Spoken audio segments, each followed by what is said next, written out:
Hello, good evening, everyone. It's 5 p.m. already. Thank you for coming today for this session. Hello, good evening, everyone. It's 5 p.m. already. Thank you for coming today for this session. Hello. Okay, I think there's a bounce back from YouTube Live. Can anyone hear me now? Yes, ma, we can hear you. Can anyone hear me? Please just let me know. Okay, yeah. Thank you, Joseph. Onuh. Yeah, so I would introduce our guests for today. We have three guests today. We have, thank God, Chukwuebuka Alexander. We have Abel Onuh and Nosa Inwe. And I'll be introducing these three fantastic scholars to you before I hand over to them. So thank God he's a civil engineering graduate. He graduated with first class honors from the University of Nigeria, Nsukka, in 2019, topping his department. Currently, he's pursuing the no-risk program, risk assessment and management of civil infrastructure under the Erasmus Mundus Scholarship. He has contributed to 8 international publications and a conference presentation with hands-on training in the design, construction, supervision, and management of civil infrastructure. Thank God is passionate about planning, design, and risk management in civil projects.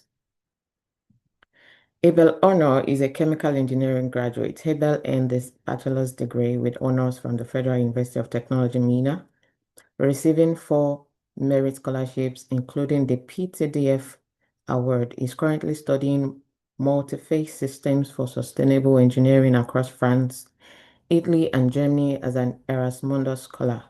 Abel has led the Society of Petroleum Engineers, FUTMINA chapter, to national and international awards and now serves as Assistant Technology Transfer Chair of SPE Abuja section. Is passionate about sustainable energy, quality education, mentorship, and global opportunities. Nosa Inwe, our third guest for today, is an electrical electronics engineering graduate. Nosa is an Erasmus MSc student as well. He's studying intelligent photonics for security, reliability, and safety at University Jean Monnet, France, with academic mobility at University of Eastern Finland and University Paris-Est Créteil. He holds a first-class honors degree from the University of Benin, where he served as class governor and Senate president of SEEES. With numerous scholarships and international applications under his belt, Nosa's journey reflects resilience, focus, and a commitment to inspiring others in science and technology. So, we have these fantastic people tonight, and they would be talking to you about how to apply for the Erasmus Scholarship, how to ensure you give it your best and, put your best foot forward to ensure that you get that scholarship. Yeah, so whether you are dreaming of studying abroad or you want to understand the entire process or you need mentorship from people who have done that and they've succeeded in it, you're in the right place for that. So thank you very much for coming. And I would hand over to, thank God, Alexander now to have his own session. Thank God, are you there? Yes, I'm here. Good evening, everyone. Can you hear me? Hello? Thank Hello, God. can you hear I me? think I saw him just Yes, we can hear a you. few minutes ago. Yeah. Okay, I think he's back. First of Hello, all, are you talking? We can't hear you. Abel said he can hear me. Hello? Yeah, I can hear you too. I think her I think he network. has internet issues or something. We can hear ThankGod.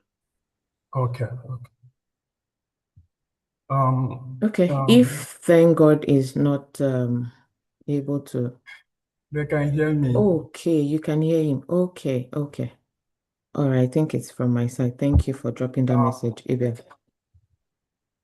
Okay, I want to thank Mrs. Abimbola for this opportunity to give back to the community, and I really appreciate this. When I was applying, I was also helped by some other scholars who have gone there before me. So any opportunity to share some insights on the application, especially the Erasmus Mundus application, I'm always welcome to do that. I'll be talking about first of all, let me share my screen.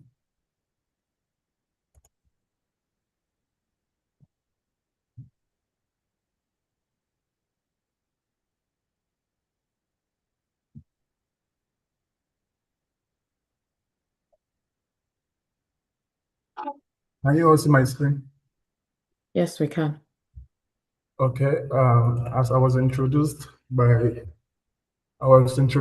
my name is ThankGod Chukwebuka Alexander, an Erasmus scholar in risk assessment and management of civil infrastructure, the No Risk program.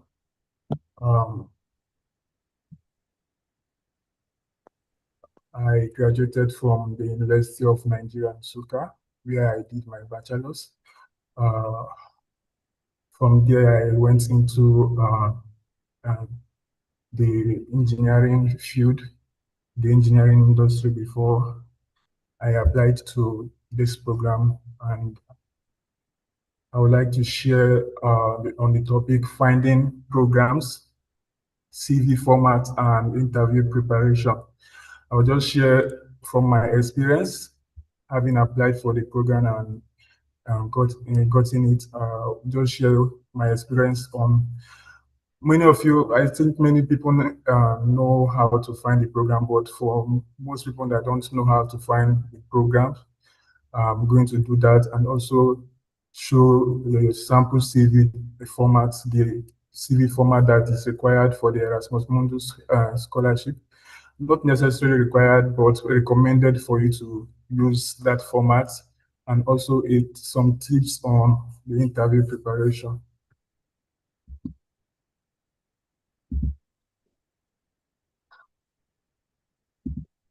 To find the Erasmus program, Mundus programs, the first thing you have to do is to go to the catalog.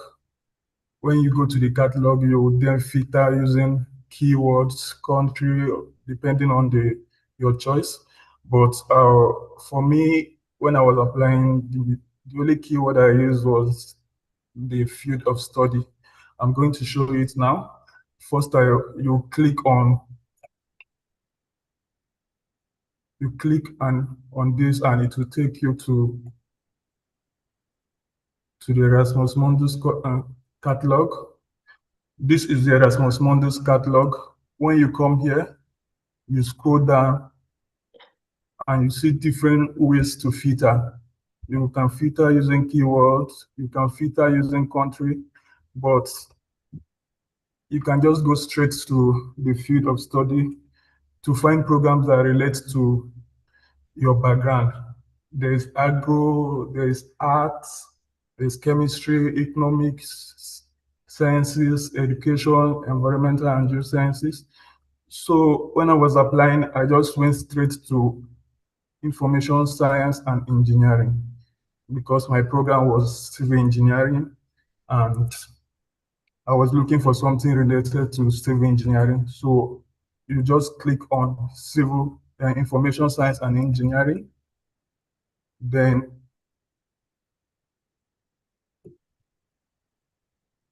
you close and you search. Once you search, okay, let me show this. Let's do that again. Let me clear all, search. Once you do clear all, you see the number of programs they are saying is 232 programs. These are programs from different backgrounds, but once we go to field of study and we filter using engineering, and information science. We click on search. It has reduced to 69. So filtering is just a way of streamlining the number of programs so you can see something that is related to your program, because this the scholarship is competitive. You can't afford to be applying to programs that your background is not well suited for. So I'll use my program as an example. I will look for my program, the Norris program. This is the program. What I did when I was applying,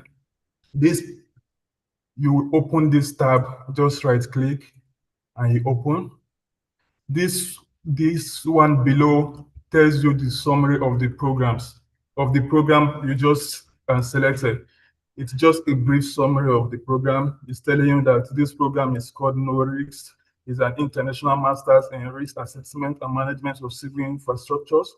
It's telling you that this program status, that it is still ongoing, meaning the program status is still ongoing, meaning you can still apply for it this year.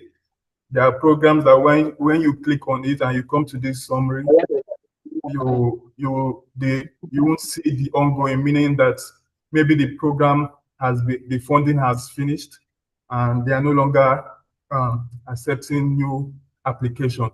So for this, my program, it's still ongoing. You can still apply for it this year. You see the start date this is the start date from 1st November 2023 to end date is the 2029. You will see the amount of grants that this program has.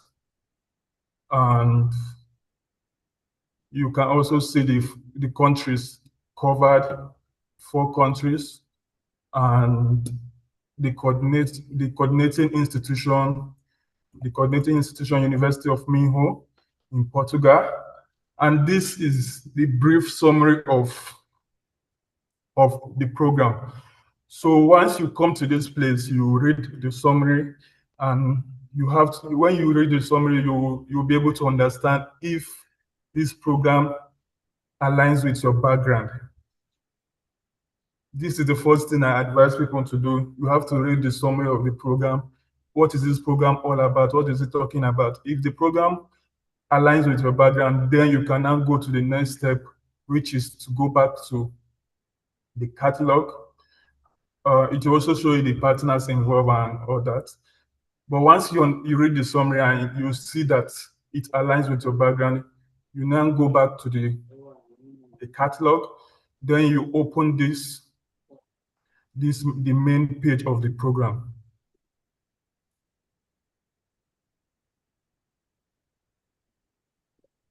Once I open the main page, this is the main page of my program. You can also do it for any other program. Just go to the catalog, look for any program, go to the catalog, you filter the catalog based on, if you are in geosciences, you filter it based on your background. If your background is in law, you filter it based on law. So after that, you go to the summary. Then if you read the summary and it aligns with your background, then you come to the main page of the program. So once I come to this is the main page of the program. You can also see some of the things you read in the summary is also here. But the next thing that I will do when I'm applying for any program is to come to the application. No, scholarship.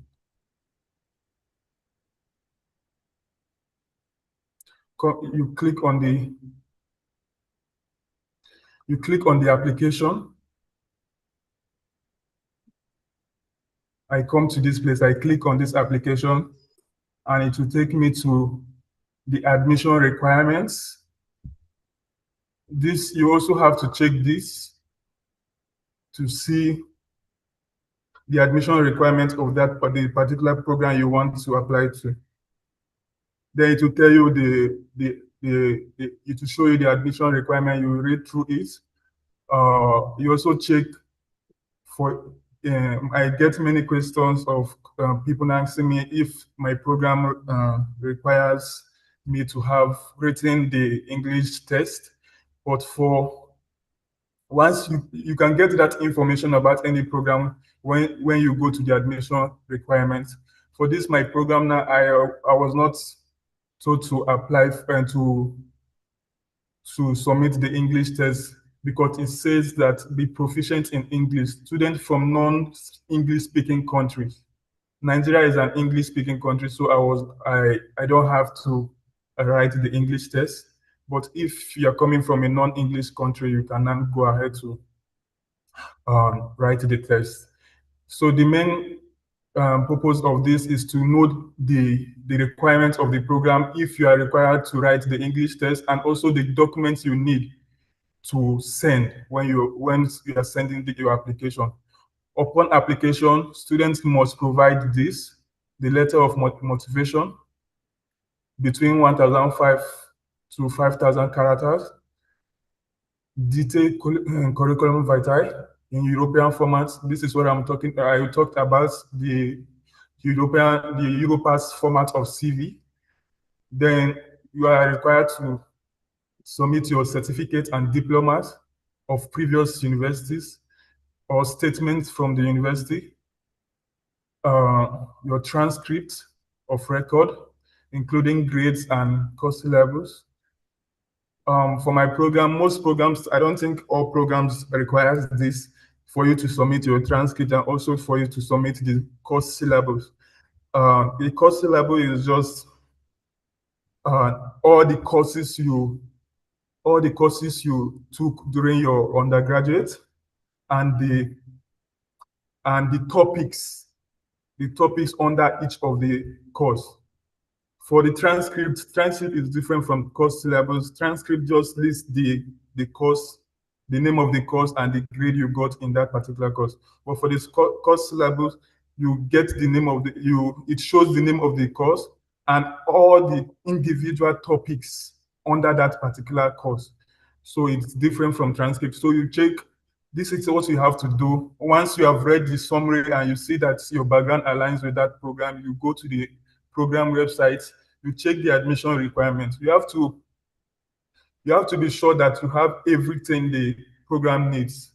Since the scholarship is quite competitive, you can't afford to submit half documents or not to submit full your document to be incomplete.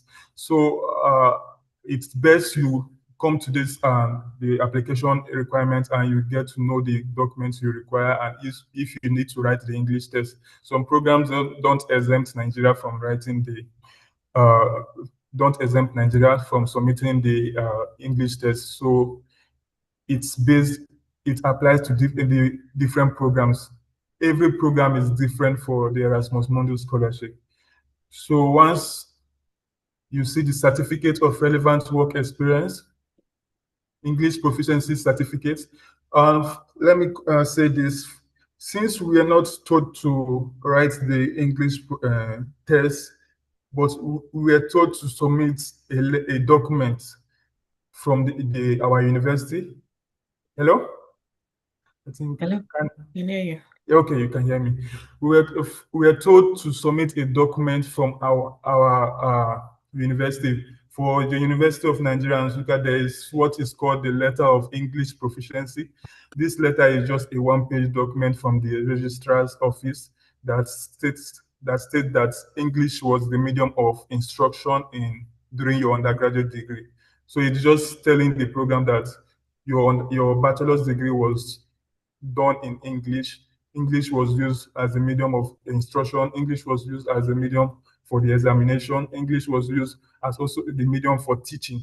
So with that document, you are covered. You don't need to write the English proficiency test, the IELTS and the TOEFL. Then for this program, it requires 2 recommendation letters. Some program requires 3. So this program also needs the proof of residence. The proof of residence, you can use your utility bill, you can use a letter from the courts, For me, I used a letter from the High Court in Abuja, and I think that is all. So I'll go back to the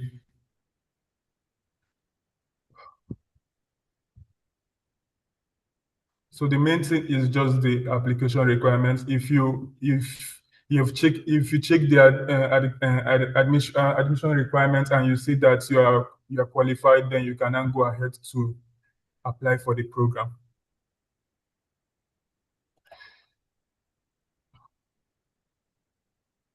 I've talked about this using keywords, country, but I just recommend using field of study. It's just quite simple. It reduces the number of programs to the programs that aligns with your field, with your background. Focus on program that aligns with your background, exactly what I've said before. Evaluating program, what program to choose. You evaluate a program based on, you can evaluate a program based on the duration. If you are getting old and you don't want to do a 1 year, a 2 years program, you can evaluate the program and see you can reduce the duration to 1 year. You go for a program that is just a 1 year master's. You can also go for a 2 year master depending on your choice. The mobility is just the different countries that you are going to visit. If you don't like France, you remove France, you filter it excluding France from your choice. If you don't like to go to Italy, so it's just like how can you evaluate the program? You can evaluate it based on the duration. Either you go for a 1 year program or a 2 years program. The mobility, the different countries. If you don't like a particular country, you can also filter it out. The admission requirement, I've shown this just now. You can evaluate a program using admission requirements. If you check the admission requirements, you'll be able to see if you qualify to send application to this particular program, and also the documents. Do you have all the documents necessary to submit and to apply for this program? If you don't have all the documents necessary, can I be able to get this document before the application timeline? This is where, can I be able to get the document before the application timeline? If I can be able to get this document before this timeline, then we are good to go. Then the funding option.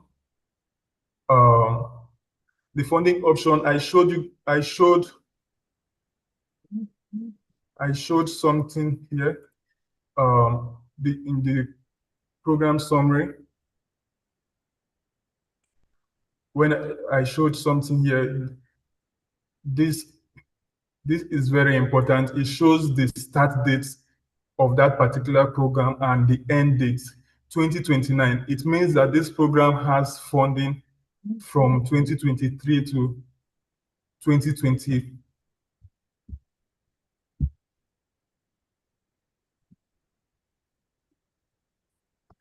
It means this program has funding from 2023 to 2029. Excuse me, please. Let me.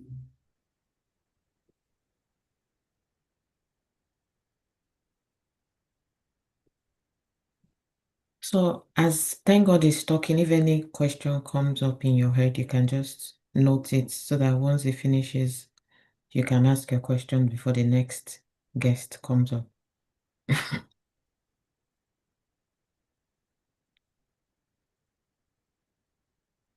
And it could be any question from application to funding to motivational letter, whatever question comes to your mind, just note it so that you won't forget to ask at the end of his presentation. I'm almost done, please. That's fine.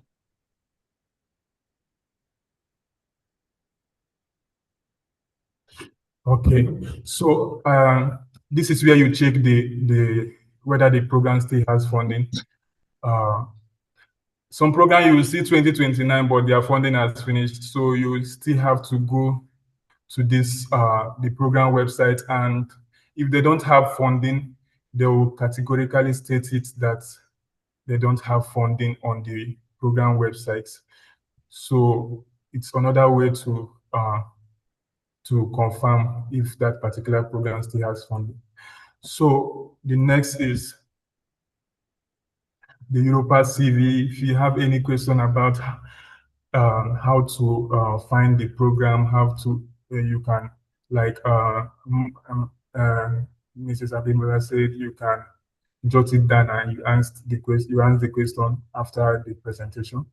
Europa CV format. The Europa CV format is the recommended CV format for the Erasmus Mundus scholarship application. It is simple and a professional CV format. To do this CV, to use the Europa CV, you click on this link. As you click on the link, it will take you to this page. I recommend logging in, registering if you don't have an account. Anything you are doing will be saved in your account. But for now, you can just you can start with a Europa CV. If you have a template before, you can create a new CV. You can start from your profile. Let's see.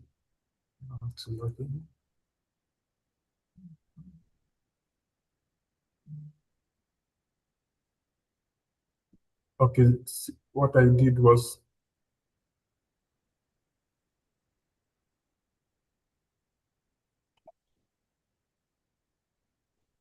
I clicked on create new CV.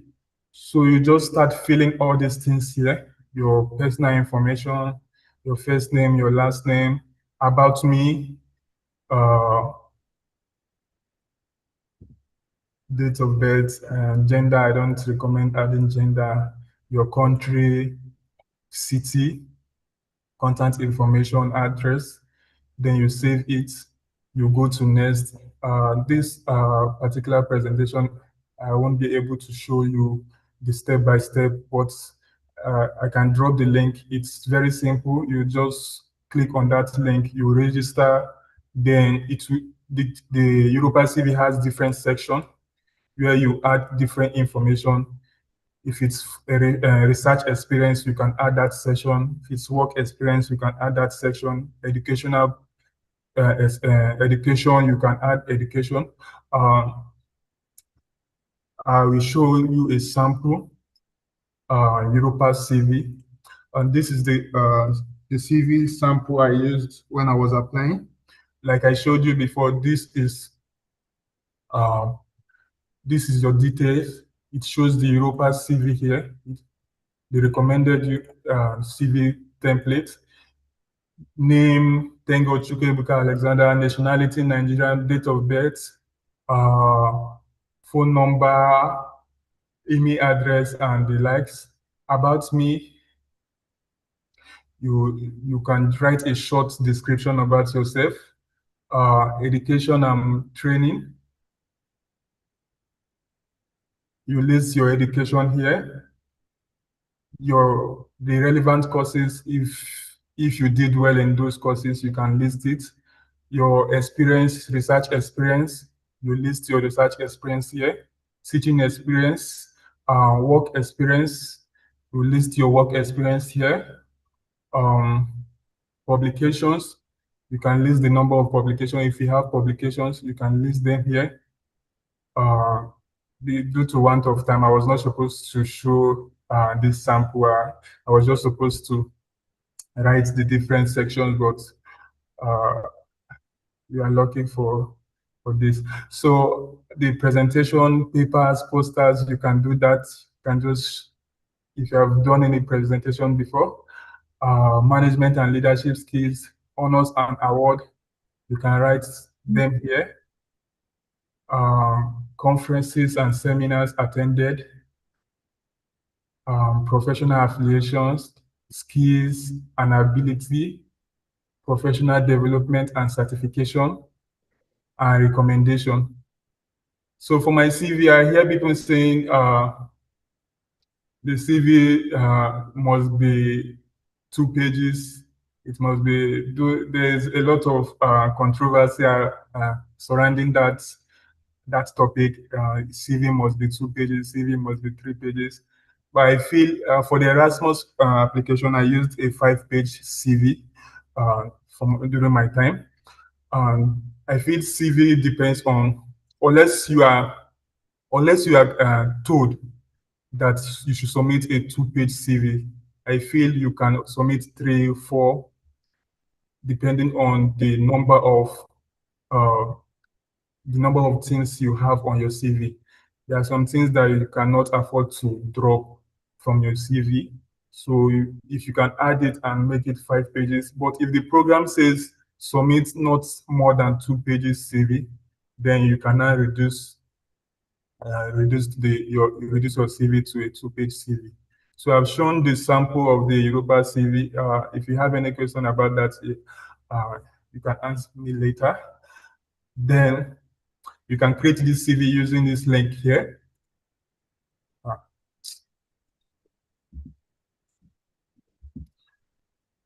Then I will go to the interview preparation. The interview is just basically you have submitted your application, you have submitted your SOP motivation letter. I will be very fast. This is almost 30 minutes. You have submitted your SOP, your CV, and other application documents. So the interview is just a way to see the face behind this application, see the face behind the documents that have been sent. So the interview is just to ask to know about your motivation, why you applied for that particular program, why you applied to Erasmus, to also check your academic fit. I know you have written all these things with the likes of ChatGPT and the rest. You can be able to craft something beautiful to send. So it's a live interview where you have to now explain yourself, tell them how your background fits to that particular program. The interview also asks about your future plans, your post-graduation goals, interview tips. What I did during my time is that I read thoroughly the program website. I've shown you a sample program website, how to go to that program website. I read thoroughly the program website, and I made sure I understood what the program entails. During my time, I read all the tabs. I opened all the tabs in that website, and I read everything in each of those tabs I opened. So you have to understand the program, everything about the program, because the interview questions, for those of us that did interview, may come from that, not may come, the interview question will come from the program website. Everything that was written in that program website, the questions can come from there. Then study your SOP, motivation letter, and CV before the interview. Everything you have written. If your SOP says, my future plan is to set up a consultancy firm after graduating, or your future plan says you apply for a PhD, you cannot be talking something different during the interview and say something different from what you have written in the SOP. So you have to study the motivation letter or your SOP very well, and also your CV, because some questions may come from the CV or from your SOP. Be confident, authentic, and also concise. Don't talk too much when you are asked a particular question. Just go straight to the point. Interview stage, sample question I was asked: tell us about yourself and your background. Just a brief summary about yourself and your background. Why this Erasmus program? I was asked this particular question. I was asked why Erasmus program. This is a way to tell them about the cultural diversity and how you want to relate to it and work with people from different backgrounds and different cultures to be able to understand their own perspective about the particular program you are doing, you are applying for. What are your future plans? I was asked this question. I was also asked, do you require funding if accepted? I told them, yes, I don't have money to I don't have money to fund myself. So you just have to be truthful. and tell them if I'm accepted, I don't have the money for funding my study. Then questions about the program. For my program, I was asked what is risk analysis. All these questions, I was able to see the answer from the program website. What is risk analysis? What are the different steps to carry out risk analysis? I was given a hypothetical question on risk analysis, and I was asked what is my what will I do if I'm the engineer in charge of that particular problem. So everything I was able to say was I got it from that particular program website. So I advise you make the program website your friend, especially when you have scaled through after applying and you have been shortlisted for interview. Thank you very much for listening. I think that's all for now. Thank you. Thank you very much. Thank God for that wonderful session. Thank you for sharing those tips. Does anyone have any question?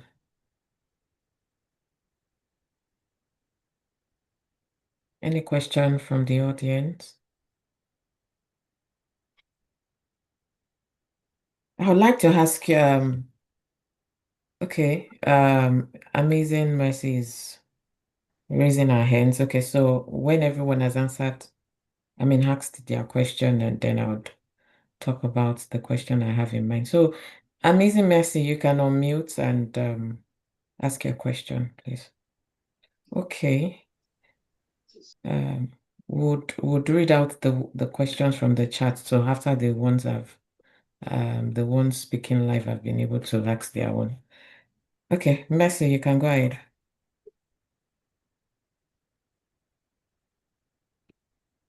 Amazing Mercy, you raised your hand. Yeah, good evening. Good evening, Ma. Good evening, everyone. Good evening. Okay, the question is, while you were presenting, while the presenter was making his presentation, he spoke about English tests and a letter from the school. So I wanted to ask, if your country, for example, Nigeria was specified that they don't need to take the English test, they just need to submit the letter from their school that they were taught in English, and you already have the English test. Like, would it be a fault if you submit the English test if you don't have that letter from your school? That's the question. Okay. Thank you for asking. Thank God you can go for. If you have the letter, if you have the English test, you go ahead and submit it. It's an advantage to you. It's an advantage. But if you don't have it, some people don't write the test because of the cost constraint. Some other people feel that they did their undergraduate degree in English, so why are they asking me for English test again? So there are many excuses for not writing that test. For me, I don't want to write the test because my undergraduate was in English. So any program I'm looking for, I look for a program that's either accept me because my country of origin was English speaking and my program was done in English. But if you have the test, the English test, you can go ahead and send. It's an advantage. Okay. Thank you for answering the question. Thank God. There's another question from Uwadia Aigogo. You can go ahead and unmute and ask your question, please. Uwadia or Kennedy. Okay, Uwadia, you're live. Yeah, you can go ahead. Good evening, everyone. Thank you so much, sir, for your presentation. So my question is, the Europa CD you showed is kind of like different from the one I downloaded. So is it like different programs have their different formats, or there are different kinds of Europa CD? Okay, if I get your question, you said the Europa CV I showed was different from the one you have? Hello? Yes, sir. You downloaded the CV from where, if I may ask?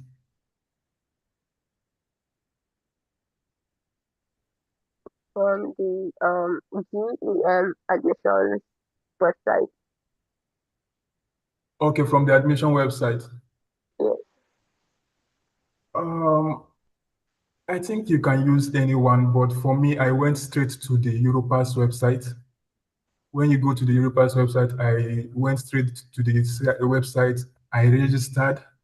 After registering, I started filling every section there, and it also gives you the opportunity to add sections. So I did that, and after you doing that, you'll be clicking next till it show you download the CV. You can now download that CV in PDF, or you can download in PDF or in Word. So that was what I did. You can download in PDF or a JPEG format, not Word. So what I did was just going straight to the Europa's site. I didn't download the one from the program, but I feel they will serve the same purpose. But if it's very different from the one the program gave you, you can use the program format. But for me, I went straight to the Europa's website and I feed out all the information there, and I downloaded the compiled CV. All right, thank you very much. Yeah. Okay. Kennedy, you can go ahead and ask your question.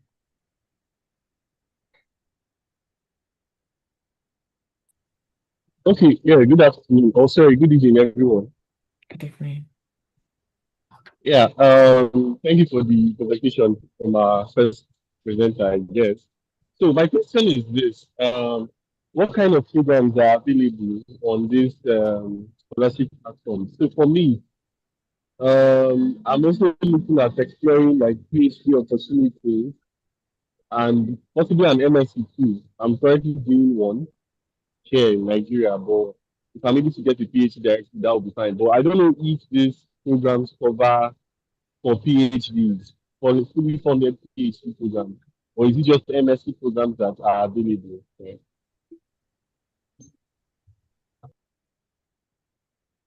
To the best of my knowledge, I don't know, Abel and Nosa can chip in here.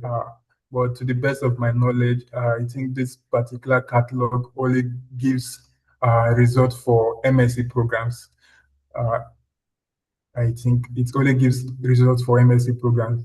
So it's only for MSc, not PhD.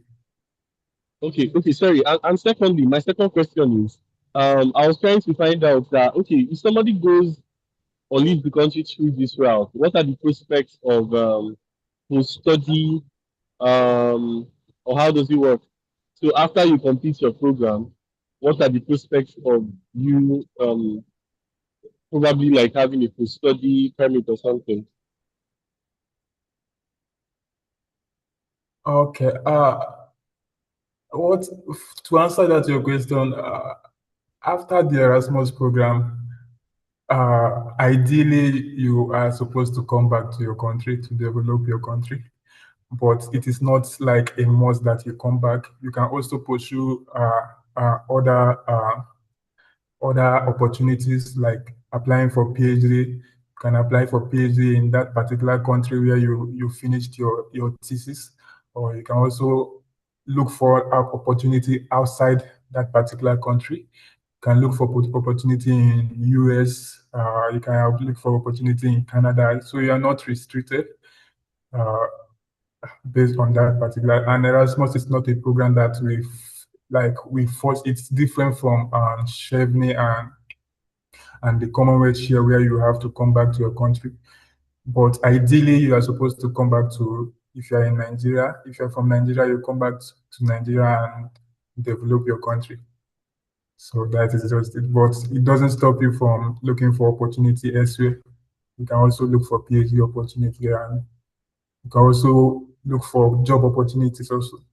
So for my program, I know the last set, I think two persons that have gotten PhD in that particular country in Europe, and I know one other person from my program that got a job opportunity and he stayed back. So the opportunity is limitless. You don't have to confine yourself. Okay. Thank you for answering that. Hoko, you can ask your question, please. Okay, good evening. Yeah. So I have this question. Some of the countries mentioned that you go to for these programs, the countries I'm aware that if you're applying for programs in them, you have to do this whole legalization process. For context, I'm currently in France running a master's, right? And I know for France, you don't need to do that. So my question is, if you're applying for a program in, let's say, Italy and Belgium, for example, where the legalization and authentication process is needed, is this something you need to do before you apply for the Erasmus scholarship, or you don't need to do that? Okay, I understand your question. For me, my first mobility is Italy. So I'm currently in Italy now. But you can't start doing legalization when you don't know if you have gotten the scholarship or not. Like I said, it's a competitive scholarship. It's not that if you apply, you get it immediately. Or so it's competitive. So you can't start legalization for what you have not seen proof that you have gotten. So you have to wait for the results. Once you see that uh, that you have been given the scholarship, then the program will also give you there are some documents you need. There are some documents you need for the legalization. So it's when you get that document, first of all, you apply, you pray you get selected. Once you get selected, you get some documents that is needed for that legalization. So you don't start the legalization without being selected. Okay. So sorry, just follow up. Are you saying that the scholarship is handled like separately? So you apply for the scholarship first, you get the scholarship, then they might require you to do the legalization after you've gotten the scholarship, depending on the country. Legalization is different from the scholarship. The Okay. scholarship is just you applied and they have given you they have selected you. So Okay. for you to come to Italy, that one is not a different process. Scholarship Okay. is different. Coming to Italy is down where you have to do legalization. After your legalization, then you have to do your visa. You apply for a visa. So it's quite different from the scholarship. Okay. Thank you. It's okay, Azaria. You can ask your question. Okay. Good evening, everyone. Good evening. My question is is a bit out of the subject, but let me ask that one first. For those who do not come from the English-speaking countries, we have to prove with the test, English test. So I have never gone to this test before. So I'm going to ask if you have something to tell to us about how to get this test. That is my question. For the English test, especially for non-English speakers, that is where you have a problem, because I don't think your bachelor's degree was done in English.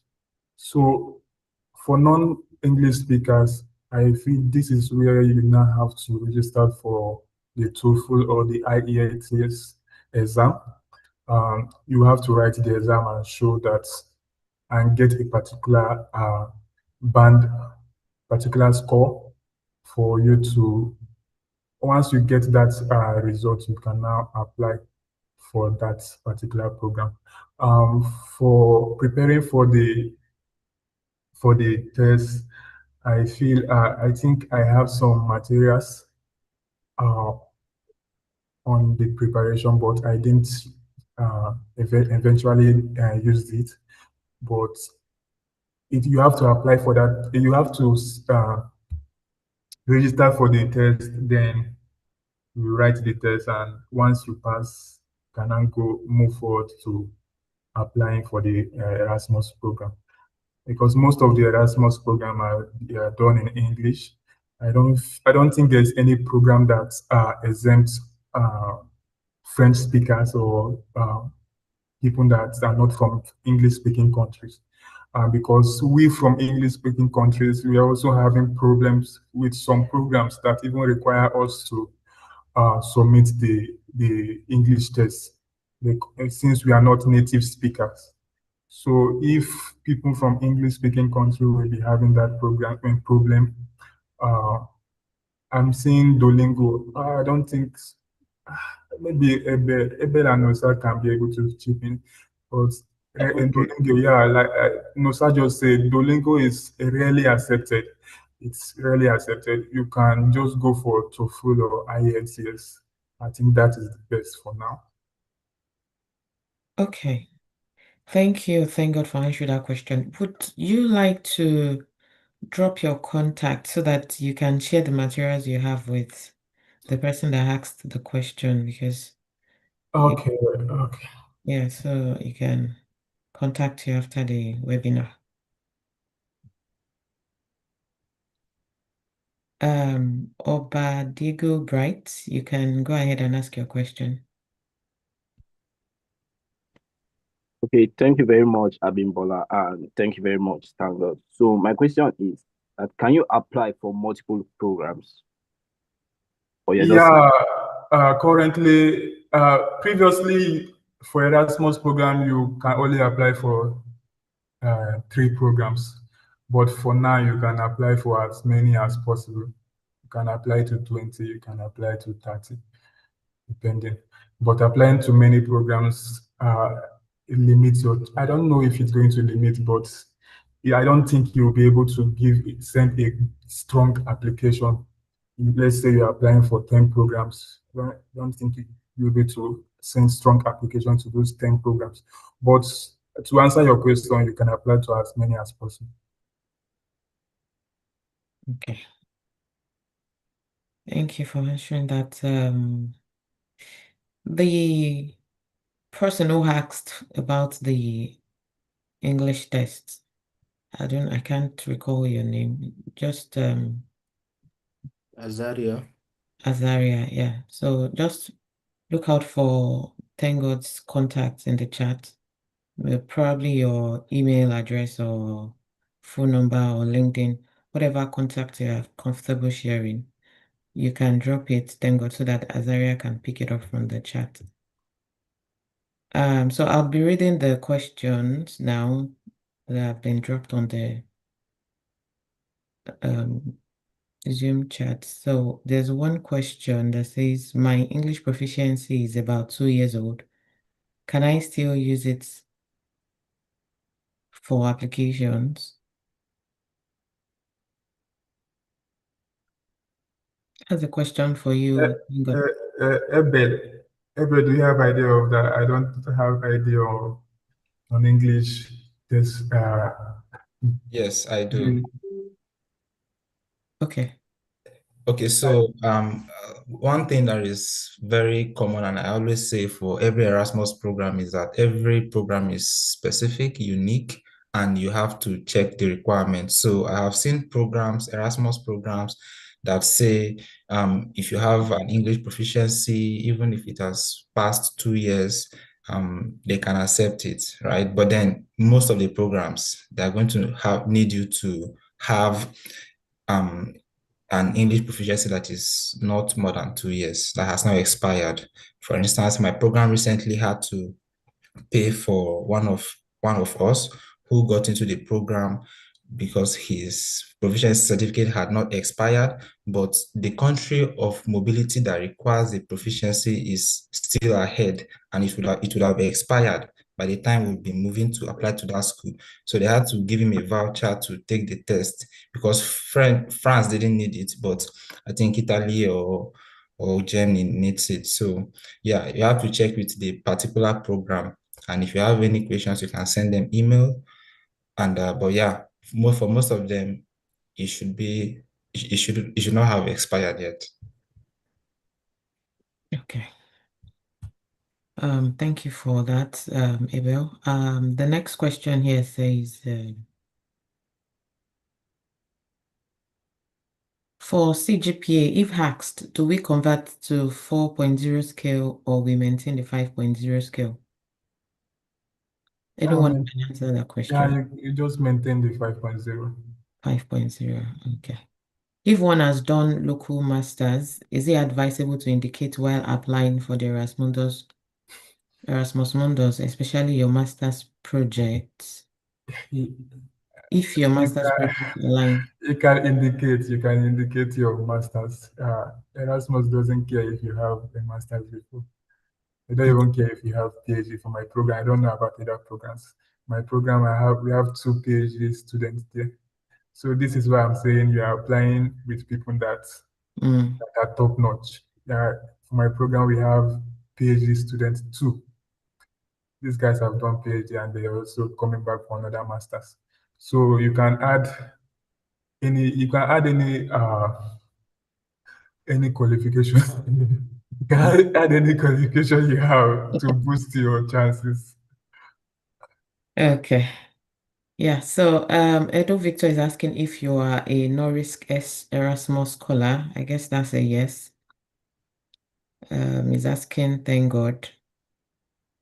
Yeah, that is a yes. Right? Yeah, that is a yes. Okay, okay.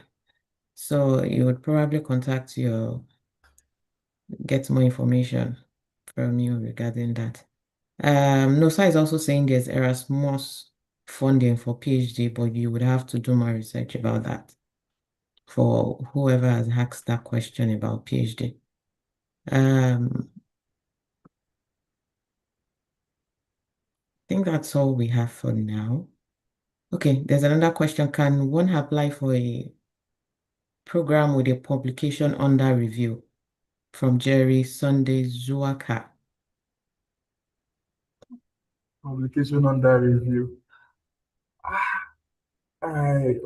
Publication under review doesn't mean that the publication has been accepted. So it's quite dicey to say you should add it, but adding it doesn't limit your chances. It shows that you have something out there that is under review. So I think you can add it. You can add it. Just a section that says publication that are under review, then you add it to that section. So it doesn't limit your chances. You can add it. Good. Okay. A question from Silas. Please, what if the catalog does not specify the number of page for writing the motivational letter? What would you do?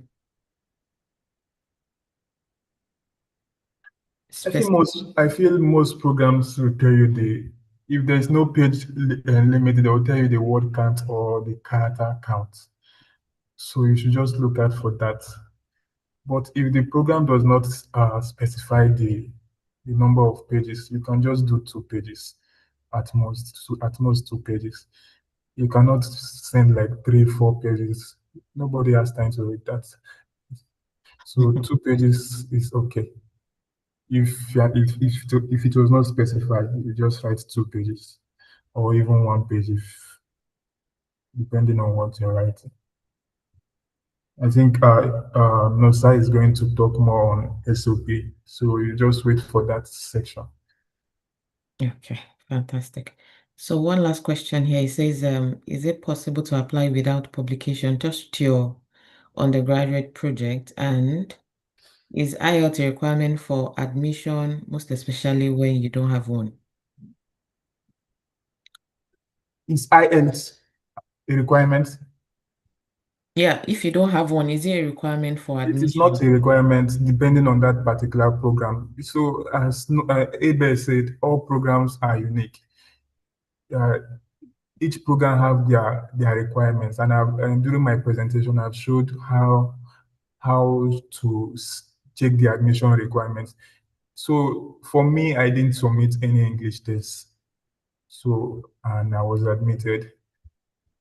For publication, it is not a must to have publication, but if you have one, it's it's going to boost your chances, but it is not a must. I'm not saying it's going to boost your chances, but it shows that you have done something. You know about literature review. You can be able to write something and send out, and for that thing to be accepted. I don't like I said, you are applying with people that have done PhD, and sometimes you are applying with people that have done masters. So whatever you have that can boost your chances or that can give you an edge over other applicants, you add it there. Don't remove anything. Instead, add more. Okay. Thank you. And I have one question. While you were presenting, I found one point on the requirement page that says certificate of work experience. What does that mean, and what do you present Okay. in UK? Yeah. I Yeah. don't know why people did not. Nobody answered that question. Um, Certificate of work experience.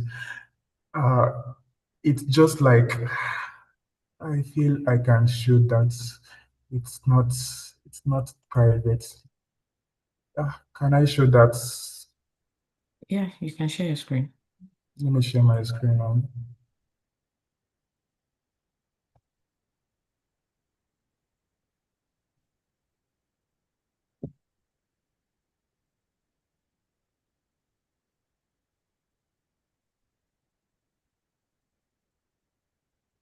So certificate of work experience is just basically telling your employer wherever you have worked, whether it's an internship, whether it's a full-time job, whether it's a volunteer, whatever, whichever is the form of job, provided you learn something there, and that's what you learned there can be used during that particular application. You can just ask for that certificate from your employer. So I will show a typical. This is for my when I graduated from the university.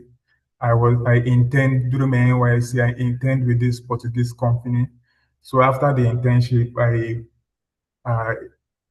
I chatted up my boss and I asked him for something like this. I drafted it in short. I drafted it. What he just has to do was copy and paste it in the letterhead, in the company letterhead, then he signs it. So that is just it. This was for my internship. This one was for my undergraduate internship. You just get something like this. This shows undergraduate intern. It's telling them that you worked from May 2018 to 28th of January 2019.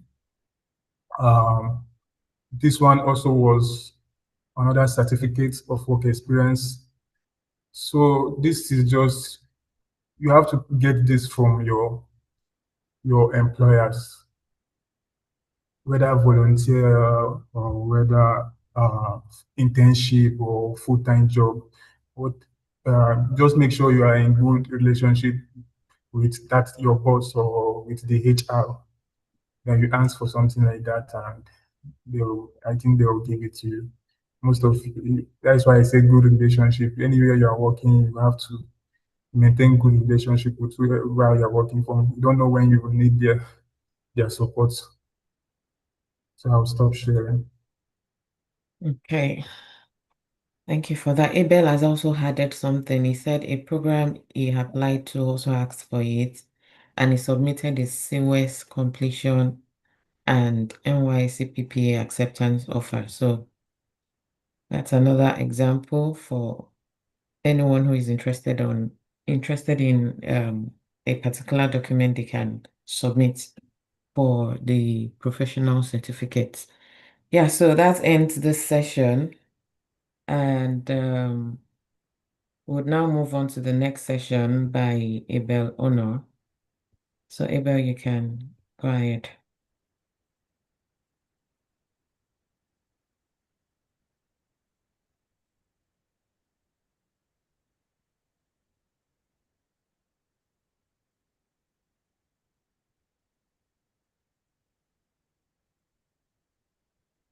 somebody is asking, can you guide me because I've already singled out no-risk program amongst other that I would apply to. So I guess that's for ThankGod. So Edo Victor, you can contact ThankGod. He has dropped his number. He has dropped it in the chat. You can just copy the number and ask him for. If you're contacting me, just be patient, please. For replies, be patient because you're undergoing drilling here. So just be patient. I can relate. Okay, so good evening, everyone, and it's a pleasure to be here to continue from where Mr. Tango stopped, and I really appreciate Mrs. Joseph for this opportunity to give back and to share my experience and insights regarding the Erasmus Mundus Master's Scholarship.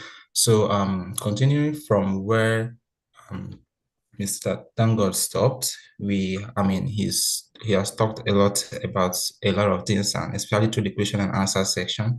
And I'll try to run through what I have prepared here as fast as possible. So my name is Abel Onuh, and I graduated from FUT Mina, Niger State, Bachelor's in Chemical Engineering. Graduated with a 2-1 because I know some persons will be asking, is it possible, and stuff like that. Yeah, so graduated with a 2-1, and immediately I completed my NYC. I got the Erasmus Mundus Master's Scholarship. So I got it a day to my PPA. So yeah, I was able to get something that I was going to do immediately after my NYC. So I'll talk about positioning to win the Erasmus Mundus Scholarship, structure, coverage, and recommendation letters. And then we'd have our third speaker talk to us on the SOP and motivation videos. So I'm going to cover what the Erasmus scholarship is, how it is structured and what it covers, and then how to position yourself to win, and then how to secure strong recommendation letters. So the first thing is the Erasmus Mundus scholarship structure. This scholarship is co-funded by the European Commission of the European Union. So it is Europe saying, okay, we want to attract talent to Europe. We want to have a very diverse community of students, scholars who come here to study and even work, stuff like that. So yeah, it's been sponsored by European Commission, and the programs are usually designed in such a way that you're gonna have to study across minimum of 2 countries, across 2 to 4 universities, depending on the program. So like we've said already, every program is unique. For my program, for instance, I started my study here in France in September. By February, I'll be in Italy, and by October next year, I'll be in Germany.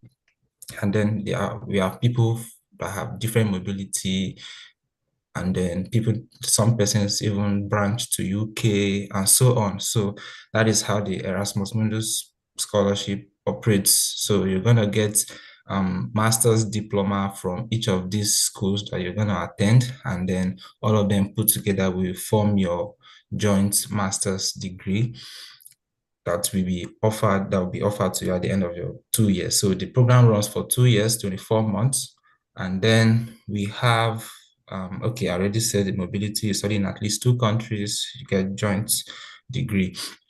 So the scholarship, the full scholarship covers your tuition, and it also covers health insurance for you. It covers insurance for you, and then it gives you monthly stipend of 1,400 euros per month. So this is for most of the recent programs that we have. Yeah, also for the Erasmus, there is the full scholarship. There is one they call the consortium, where they're going to cover your tuition and insurance, but you won't get the monthly stipend. So that also exists. So yeah, this is how the scholarship is designed, and it doesn't cover your flights, it doesn't cover your accommodation. The accommodation is in quotes because you're expected to cover your monthly accommodation from the monthly stipend you get. So, but then once you get a scholarship, they're not giving you any dime, right? Until you come to Europe and then you get paid for the first month of your resumption. Yeah, so in as much as you're preparing, also try to identify people that can borrow your money or you save your money also, so that when you get a scholarship, you can cover your initial costs of flights and maybe booking your accommodation and so on, which can run up to 1 to 2 million naira. So yeah, so this is the structure of the Erasmus.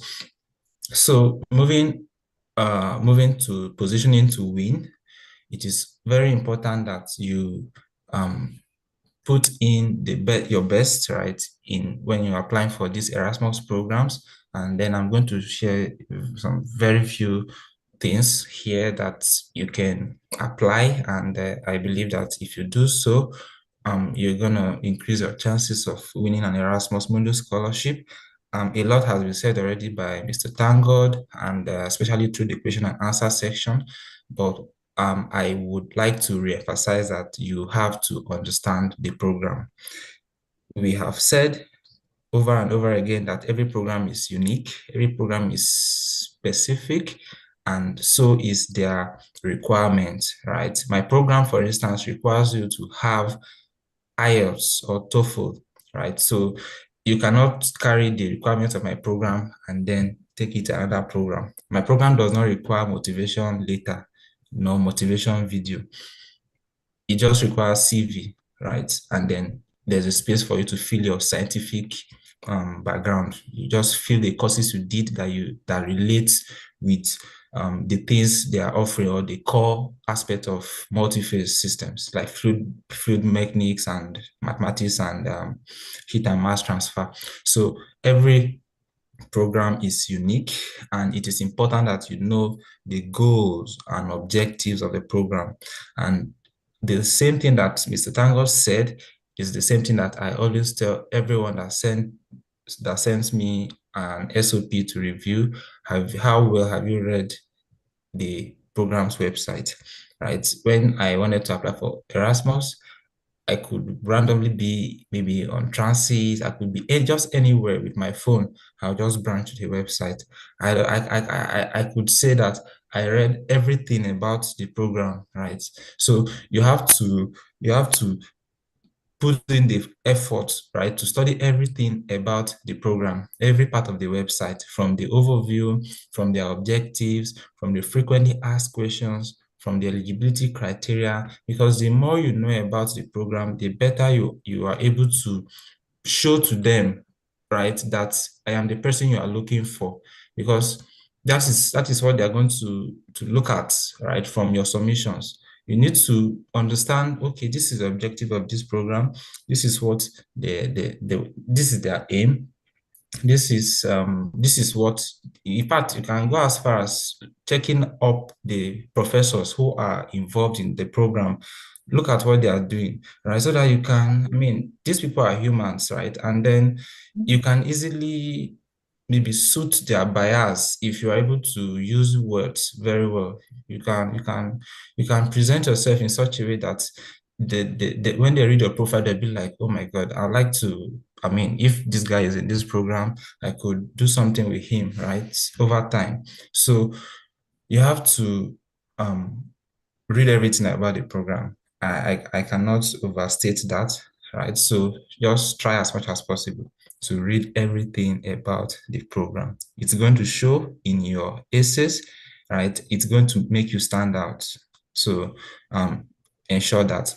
And then fit matters more than perfection, and you have to show alignment.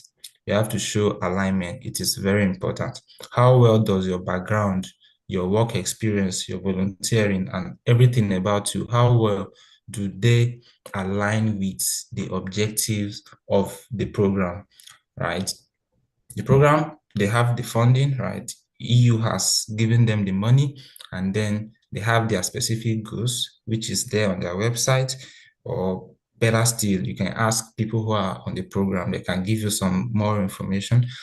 And then you have to show that you fit what they are looking for. Of course, they have several parameters they use to consider candidates, but you just have to follow instructions, right? It's very important to check their eligibility. If they say they need a page's motivation letter, make sure that your motivation letter is just one page. If they want 500 words, make sure that you are around the 500 words, right? Very close to 500. So just make sure that you follow their instructions, because if you don't follow their instructions, your application may not go beyond the administrative check, right? It's the admin of the program that we just remove it, not the technical people, because you didn't meet the minimum requirements, right? So if a program says they need IELTS, then you have to get it, right? Get it done. And some programs do say, okay, IELTS may not be compulsory at the point of application, but when they shortlist you for interview, you have to provide IELTS. So these are some little details that someone cannot actually tell you this information. You have to check and identify them yourself by doing the research yourself. So this is very important. Once you understand what the program values, you can easily tailor your profile to reflect it. So this is very important. Then the second point under this positioning to win is that you should align with global or EU goals. So many Erasmus programs connect to the United Nations Sustainable Development Goals. We have 17 of them. You can look that up. We have, they revolve around many different areas: clean energy, quality education, decent work, gender equality, good health and well-being, affordable, all of these things, many of them, right? So if you are able to connect your proposed desired area of study, or even your background, right? The things you've been doing, if you are able to connect them to some of these frameworks, right, it can give your application a boost, right? I mean, if you go to some of these schools' websites, when I was trying to apply to one program that I had to go through an Italian school website, and I went to the particular lab, I saw that they always at the bottom of their website, they put the SDGs that their program or their research kind of are aligned to. So linking your goals and your experiences to one or two SDGs can give your story a global relevance. EU itself has some policy frameworks, right, that you can still align your program towards, right? So like when people reach out and I'm like, okay, is there a way, because Erasmus is not like MasterCard that is for African students and they want you to go get the education and come back and develop Africa. It's not like Chevening that is it's not like Commonwealth as well, which is for countries under the Commonwealth of Nations, and then the primary goal is for you to study and come back and develop Nigeria. Erasmus is not like that. So you don't need to bring that storyline of you coming to Nigeria to build a factory or whatever, right? So you can build your story to fit into the things that are going on in Europe, right? So there are some frameworks and they are different for many different fields. You can go online and check for some of these things. I remember last year when one of the programs I wanted to apply for, when I sent my essay to a scholar, he was the one that told me that, okay, I should. So he said, oh, there are some things that EU is doing. They are pushing a lot of money into some of these things to boost. I mean, EU had a target to be the first continent to attain net zero, right? So these are like global concerns, and they are pushing really, really hard towards them. So he said I should look for some frameworks that the European Union is funding, right, towards this goal. And then that was when I first saw this Green Deal and the Fit for 55 ambition of the EU. And I was able to add it in a way to my motivation letter then, right? So this is something that you can do. Just find a way to align your interests, your goals, right, with some of these frameworks. and you can do your research depending on the field where you are. There are many different things that you can do your research on, and then try to find a way to fit them into your interest. So that is it. Then you should also show your goal. You show that your goals contribute to global sustainability. It is very important. You have to understand how the world works. You have to understand what the Western world, right, is clamoring for or driving towards. And then just put yourself in the shoe where they're going to see that, okay, this person is going to be a good player in this thing, because all of these ambitions, they need people, they need human capital, right? They cannot achieve anything if there are no people to fit in and carry out the job, right? So by showing that you understand what their ambition is, right, and that acquiring this master's education through this scholarship would position you to be of value to them, then you're selling yourself well. So you should do that. Demonstrate your awareness of global challenges so that you can, I mean, if you're not aware of something, how can you put yourself in a position to solve or to profile solutions, right? So that is the second point I have. Then the third one is that you should be strategic and you should seek mentorship, right? So by being strategic, you need to understand, even if possible, more than, I mean, there are just a lot of maybe little nuances, some details that may not really be very obvious that you can get access to, or you can just intuitively understand, that can simply give you an edge, right? So there are some of them. For instance, newer programs often have less competition. I mean, compared to, because for instance, there are some programs that are like household names, right? Everybody knows that if you are doing engineering, there's a program called, if you are doing mechanical, there's a program called Meta 4.0. There's a program that was very popular in the engineering space before, but their funding has finished. ME3 Plus, because it combines engineering and management. So people really like the program, right? So, but then the program's funding finished. So newer programs often have less competition. Why? Because since it's a new program, it's probably not on the, I mean, towards the, before the end of the year period, these programs maybe have not been added to the catalog. Yeah, but for instance, I think 2 months ago, there were a number of programs that were approved by the European Commission, and then they didn't add them to the catalog until recently. So such programs are not really going to get as many applications as other programs that have been there for years. So if you understand this, you can be on the lookout. Even by January, you can go to the website, because as at now, a lot of people would have identified the programs of their interest and already started preparing to apply. They may not check the catalog again. But what if you open the catalog by January and you see that a new program was recently added? That means there's a trick there, probably or not. It's not gonna get a lot of applications, right? So your chances there might be higher. So that is something that you can look at, right? So yeah, then do IELTS if you can. I mean, there are a lot of programs that say, okay, IELTS is not compulsory, but then a lot of them also say IELTS is mandatory. So if you're able to afford it, it's an investment in your future. It's worth it, I would say. It's worth it. That 270,000 naira is less than 300 euros, right? You're going to get 1,400 every month.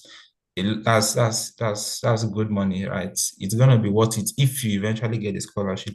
And then, of course, it gives you more options, right? For instance, you're from Nigeria and you know that a lot of people are broke, in quotes, and wouldn't want to do IELTS and would want to rather just go for the ones that are without IELTS requirements. So if everybody is going for the ones without IELTS, that means the competition there will be stiffer, right, compared to the ones that require IELTS. But I mean, don't think it's that easy. A lot of people can actually afford IELTS.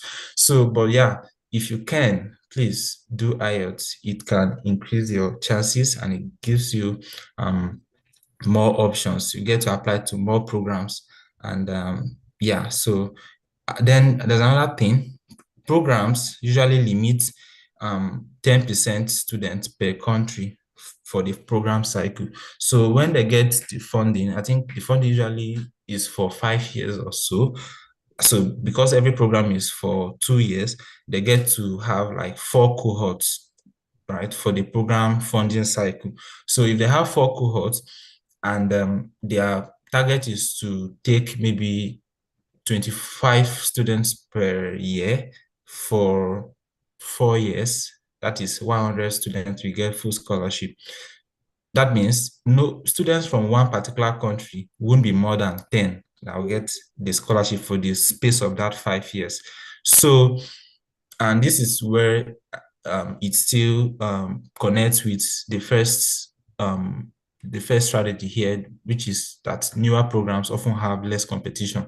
So if there is a program, for instance, that has done maybe 3 cohorts, right? And then it's now the 4th cohort, there's a high chance that your country already had exhausted let's say 10 in this case, the 10 space that they have, right? They won't state it on the website. I don't think they would. But yeah, it's a common knowledge that you may get when you ask people who are in the program. So I'll give you an instance. My program, when it's opened for the first cohort 2 years ago, it's not 2 years yet, but yeah, it opened 2 years ago. I think maybe it was not very popular, or I don't know, but the people that are selected in the first cohort, I think Pakistan, right? You know, Pakistan is they're always in front in terms of Erasmus and scholarships generally. So Pakistan took all the slots that would have been available for their country for my program, right, in that first cohort. So if Pakistanis were supposed to get maybe 8 slots or 10, they had 10 Pakistanis in the first cohort alone, right? So any other Pakistani that would ever join multi-phase until the 4 cohorts expire would have to come as consortium or self-funding. So that is what it implies. So yeah, and then because probably the first year I mean, it's, you know, the selection process is a battle between the ranking in terms of academics, and then so many other factors like the countries and all of that, because diversity, equity, and inclusion is a thing in the West, right? They pride it when they have a very diverse team, right? It's a thing, and it's a thing in the corporate world generally now. So yeah, so for instance, another instance, Nigerians that got the multi-phase program in the first year, there were 3 of them. So if the space entirely available for multi-phase was maybe for 8 Nigerians, right? 3 already took the first year. So the second year now, I mean, that maybe affected the number of people they picked in the second year. In the second year, they picked only 1 person from Nigeria, right? So now they have 4 Nigerians. So it makes sense. But if maybe they got to the point where they couldn't choose between 2 Nigerians and they decided to pick 2 Nigerians this year that I got in, maybe that would have affected the number that they would pick in subsequent years. So what I'm driving at is, in as much as they may want to split the maximum per country, right, to feature in all of the years, it's possible that some years they may be forced to pick plenty, and that is going to affect subsequent years. So yeah, it's a thing. And if you, for instance, ask questions and you are aware that maybe they already have the maximum number of people from your country in the program, then you may not need to apply again. But if they don't, then of course you can. And if you are someone that has dual citizenship, you can play it to your advantage. There are many African countries that are not well represented. They are not as competitive as Nigeria. And when, for instance, when I saw my program's ranking, there was someone that was ranked like 30 something, right, that got a full scholarship. Meanwhile, there are people that were ranked in the top 10 that didn't get full scholarship. what made a difference, their country of origin. So it's important that you know that your country of origin plays an important role, and if you are not if you have dual citizenship, right, you can play it to your advantage. Then the third one is you should connect with current Erasmus scholars. It's very, very important. You can find them on LinkedIn. Just search in the name of your program and put Erasmus Scholar. You should be able to find some, right? There's also a group called Erasmus Mundus Association Nigeria. It's on Facebook and on LinkedIn. They post very valuable information. They post they post information about people that win the scholarships every year from Nigeria on that Facebook and LinkedIn pages. Yeah, so you can get valuable information from there, very, very valuable. In fact, recently they posted a link for people that have interest, people that want to have their CVs and SOPs reviewed.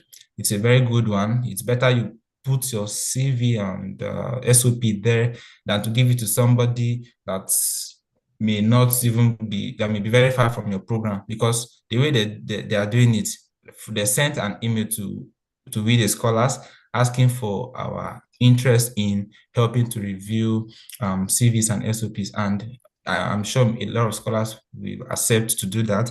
So that by doing so, you get to have your CV and your SOPs sent directly to someone in the program that you are applying to, or someone that is in a program that is very related to the one you are applying to. So that gives you a much better review, right? Of course, if you give to any random scholar, the person can, of course, make very valuable observations for you, right?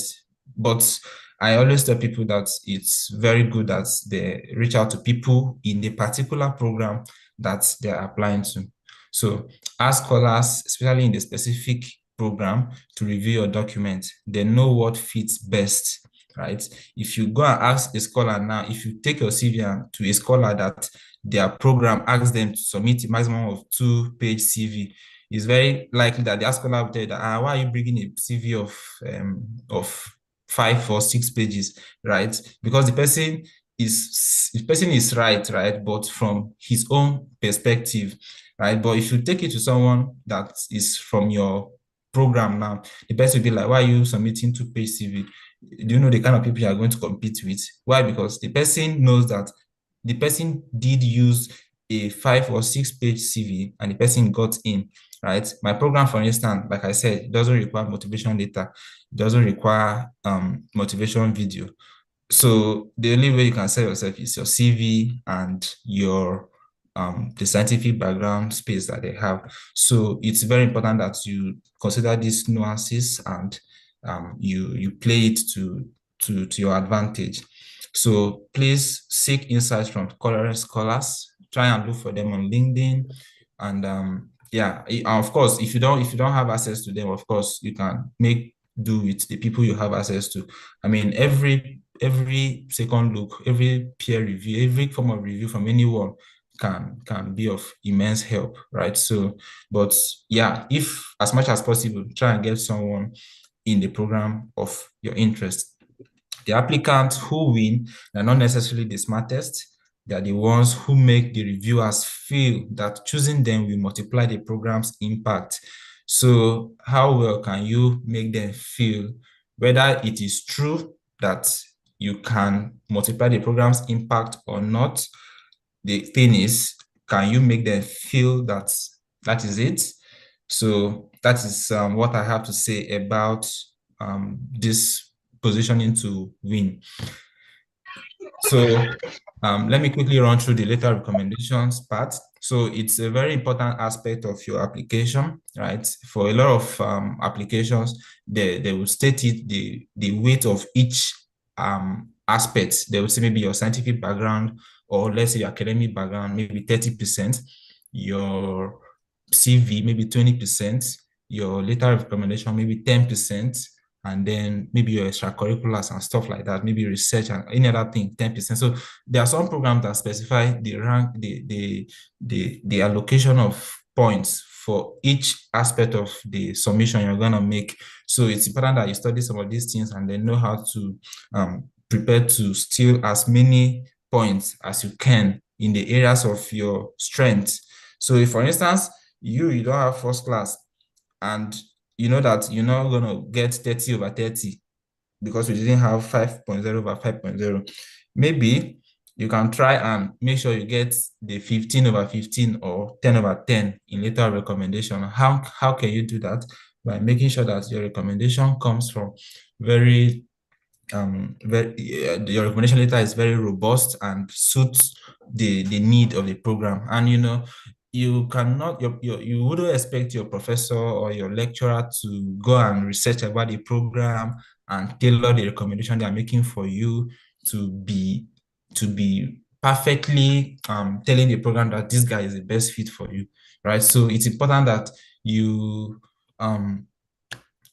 make a draft for them, yes. And of course, in selecting who to recommend you, since it is a master's scholarship, it's very important that you have someone who can attest to your academic standing, your academic qualification. So lecturers from your university, very important, especially from your departments, people that can really talk about your academic fitness. So choose academic recommenders. For some programs, you may have the chance to upload 3 recommendation letters. So you can do 2 academic and 1 non-academic, maybe your work supervisor or a volunteering recommendation or something, right? So, but then if it is just 1 recommendation, and of course, anything I say, anything anyone tells you, first, right, before the specification given by the program. If I tell you that you should do lecturer recommendation, but your program says you should not submit any recommendation from a lecturer, you should not follow my own, follow what the program says. So the program's specification or requirement, right, stands out first before all of this insight and advice we are giving. So yeah, but then for most, right, you have to choose academic recommenders and then make sure to follow the program instructions for format and submission. I've seen programs that attach maybe a Word document with a particular template that they want your recommenders to just fill some spaces and then you re-upload.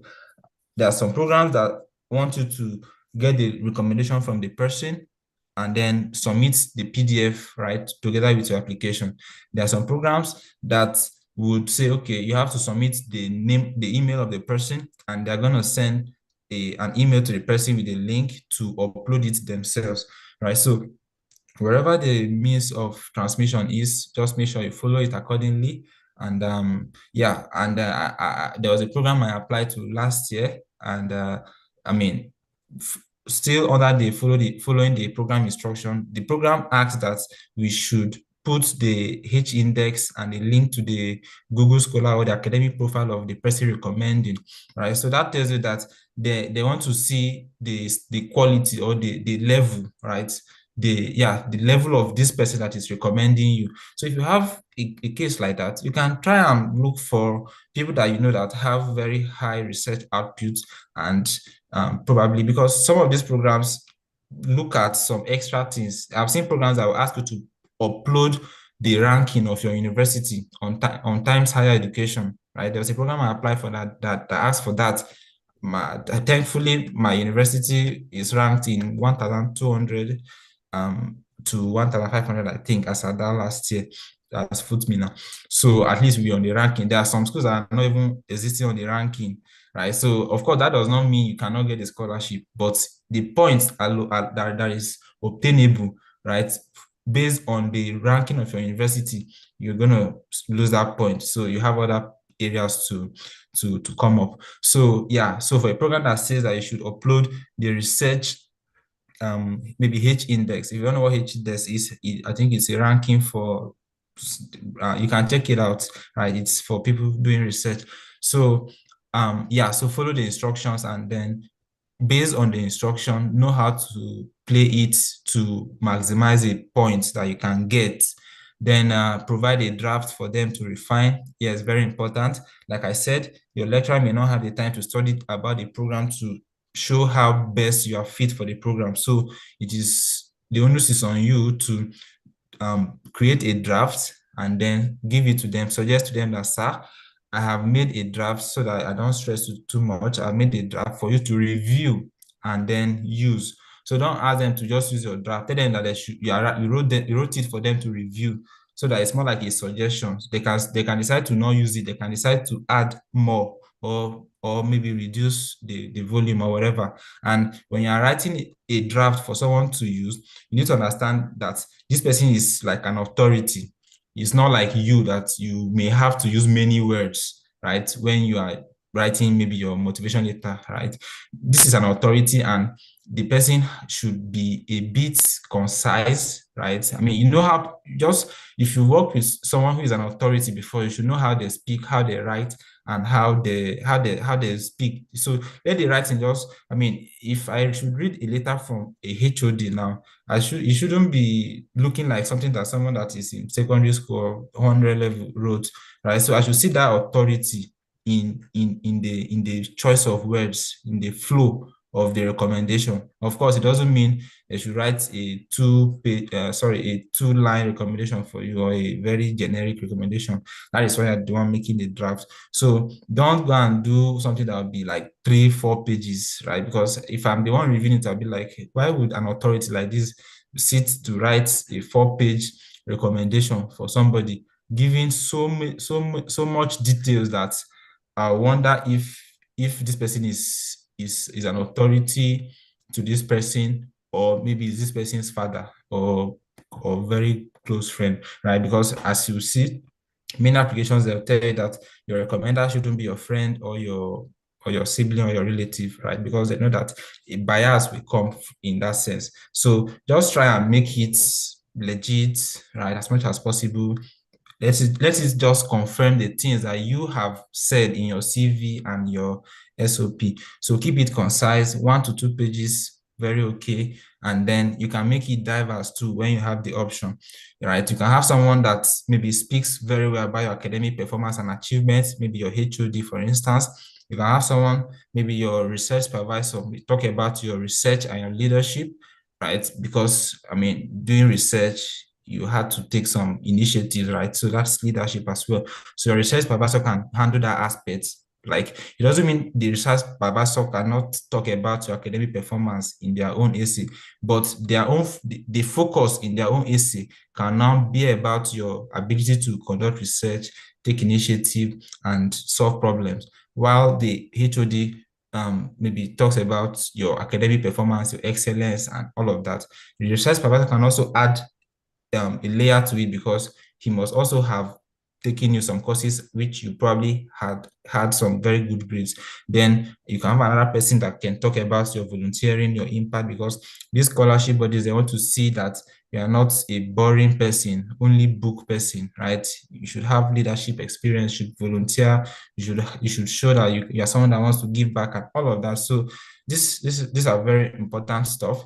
All right. And for people that don't know how to reach out to professors in their school or whatever, if you are still a student, make the effort to relate with them, offer to assist them with some little things. And just, even if you're in final year, you can walk up to any of your lecturers or a number of them and just tell them that, sir, I have interest in pursuing my studies after this bachelor's.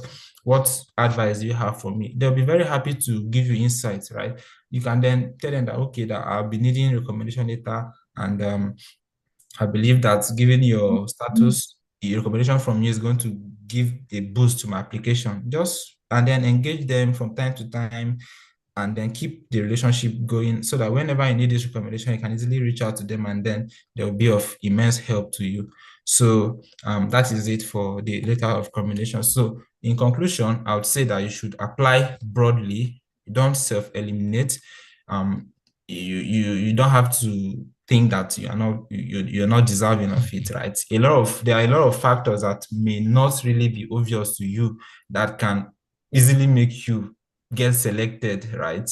So sometimes when you get some of these scholarships and you resume, you'll be wondering if you are really deserving of this, right? But of course, that's another thing. But so yeah, broadly, apply broadly. You can apply to as many programs as you know you can, submit very qualitative applications, right? And then they are in line with your interests, your passion, and your background. Then your profile must tell one coherent story from your CV to your SOP to your motivation video to the letters of recommendation. They should tell one coherent story of how you are the best fit for them. So yeah, and then of course, once you apply, your chances are no longer zero. But if you never click on that submit button, then there's no way you can get it. So thank you very much, and it's a pleasure. Thank you. Thank you so much, Abel. That was fantastic. Thank you for all the insights, the nuggets, the powerful tips you've shared. And I like that line where you said your chances are no longer zero once you've applied. So once you press that submit button, you increase your chances of getting into the program. So I would open the floor now for questions. If anybody has a question, you can raise your hand to indicate. Any question from the second session? I have a question in the chat here. How can one know those origin of those countries? How can one know those origin of country for each program following the second tip you explained? Okay. Is it stated in the program catalog website? For example, Norris, can one check to see the people that have already applied so that one can know if there are still spaces to apply? Okay, it's not stated on the website that they've had this number of students, but when you reach out to the students in the program, they can maybe give you insights on that. But yeah, you can still apply. Highest is that you may not get the scholarship, but you may get maybe consortium or self-funding. But it just helps if you're able to get it, I think. Yeah. So you can reach out to people in the program and get that information. I mean, if 10 people have gotten it from your country, it should be very obvious for you to easily see them online or somewhere or something. So yeah. Okay, thank you. Can you please I clarify? think Nosa maybe has something to say about this. Okay, Nosa Inwe. Okay, can you hear me? Yes, we can hear you. Okay, so about the country of origin stuff, you can actually find it for some, depends on the program. You can find it on the website. If you check deeply, you might find a list of all the previous awardees of the particular scholarship. So you can know. And for I think when I was applying, I saw a particular program that stated that for Pakistan, especially, that they would not be awarding any EMGM scholarship. So it depends on the program. Maybe just check the website very, very well. Okay, thank you for that contribution, Nosa. Thank you. When you said consortium, Abel, what do you mean by that? Okay, so when the program when they go through the applications, right, they rank the students and then award.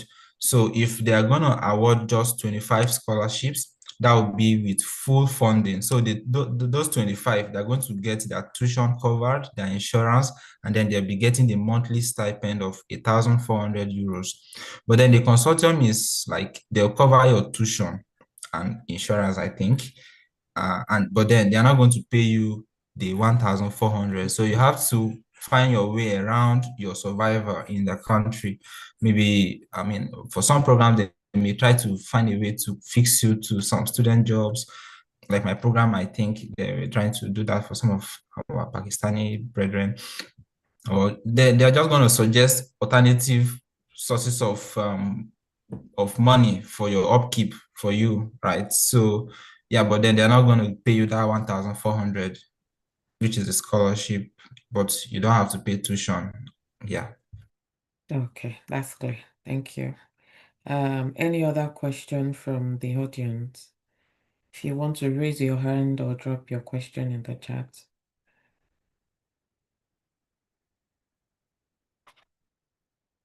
Any other one? Okay, there's a question here. It says,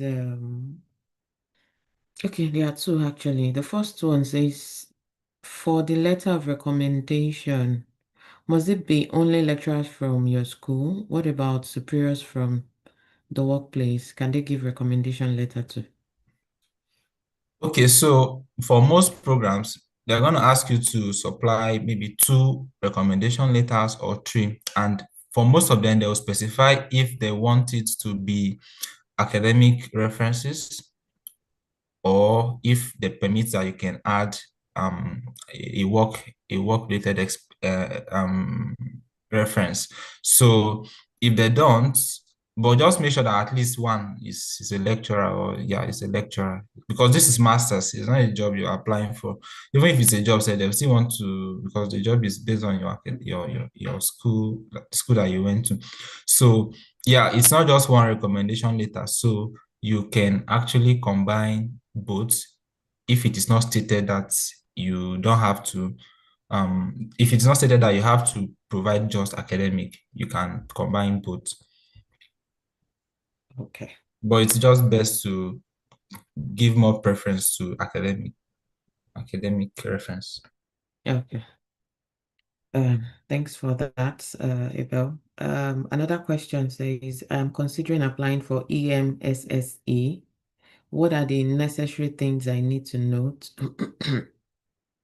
If I heard you correctly, sir, we don't need SOP, but IELTS is a requirement. Do you think they still have spaces for Nigerians in the coming application window? Okay, so there are many questions in one. What made your application stand out? Can I connect with you, sir? So that's coming from PC. His name is not mentioned here, but if you can just answer the questions one by one. I think there are about 5 questions there. Okay, yeah. So you want to apply for Erasmus Mundus Masters in multi-phase, I guess. So the necessary things to note, everything is on the website and you can connect with me. That's the last question. And if you don't need SOP. I mean, if the application is already open, if you've gone through it, you should have seen that they didn't ask for SOP. And they're just going to ask you to fill your academic standing, not standing, like your academic fitness, scientific fitness. So they'll create a space for mathematics, fluid mechanics, programming, and all of these things. So how well you fill these spaces will determine if you'll be selected for the interview, because there's going to be a technical interview. I mean, this is very specific, so you can just reach out to me and I would give you more insights. Do you think they have spaces? Of course, I'm the 4th Nigerian, so there's still space for Nigerians. And yeah, my application stood out. I think my CV was elaborate, like I mentioned. I submitted a 9-page CV, and I made sure I said everything I could, right? That could sell me well to them. Yeah, so that stood out for me. And then we did a technical interview. And what else? I had a senior friend who was already in the program, so he held my hand throughout. So that was very valuable to me as well. Yeah. Okay, thank you, Abel. Can you please share some of the interview questions you were asked? Okay, so for multi-phase, it was a technical interview. So they brought me the Stokes equation and asked me to identify the difference part, the nonlinear term, the linear term, what each one is. So it was kind of technical based on the field, because multi-phase is a very tough, challenging program. So if you are coming, you have to prepare yourself. So yeah, so it's all about Navier Stokes here. It's all about Navier Stokes. So yeah, so it was a technical interview, literally. And of course they asked me about my career, my dream career or something like that. So, and yeah, well, they asked us to prepare a 10 minutes presentation where we introduce ourselves and our career goals. So, but after that, they began to ask the technical questions. So yeah. Okay. So the question is actually coming from God's gifts. Would you like to drop your contacts in the chat so that he or she can connect with you? Sure.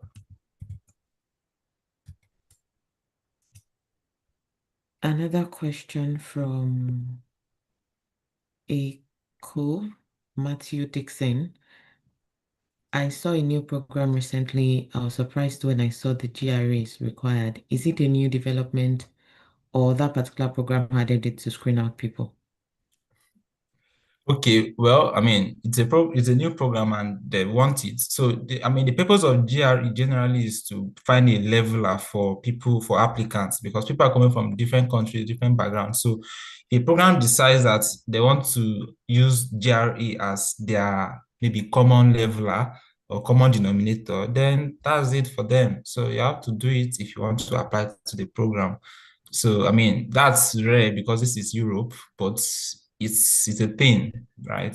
They just want to use it. So if you can write it, better for you. If you cannot, then you pass. Okay. Yes. So if there's no other question, we would move on to the next session and the last one for today. And then would end the session, but the last one is coming from Nosa Inwe. So any other question? No other question. Okay, so now we can have Nosa Inwe for his own session.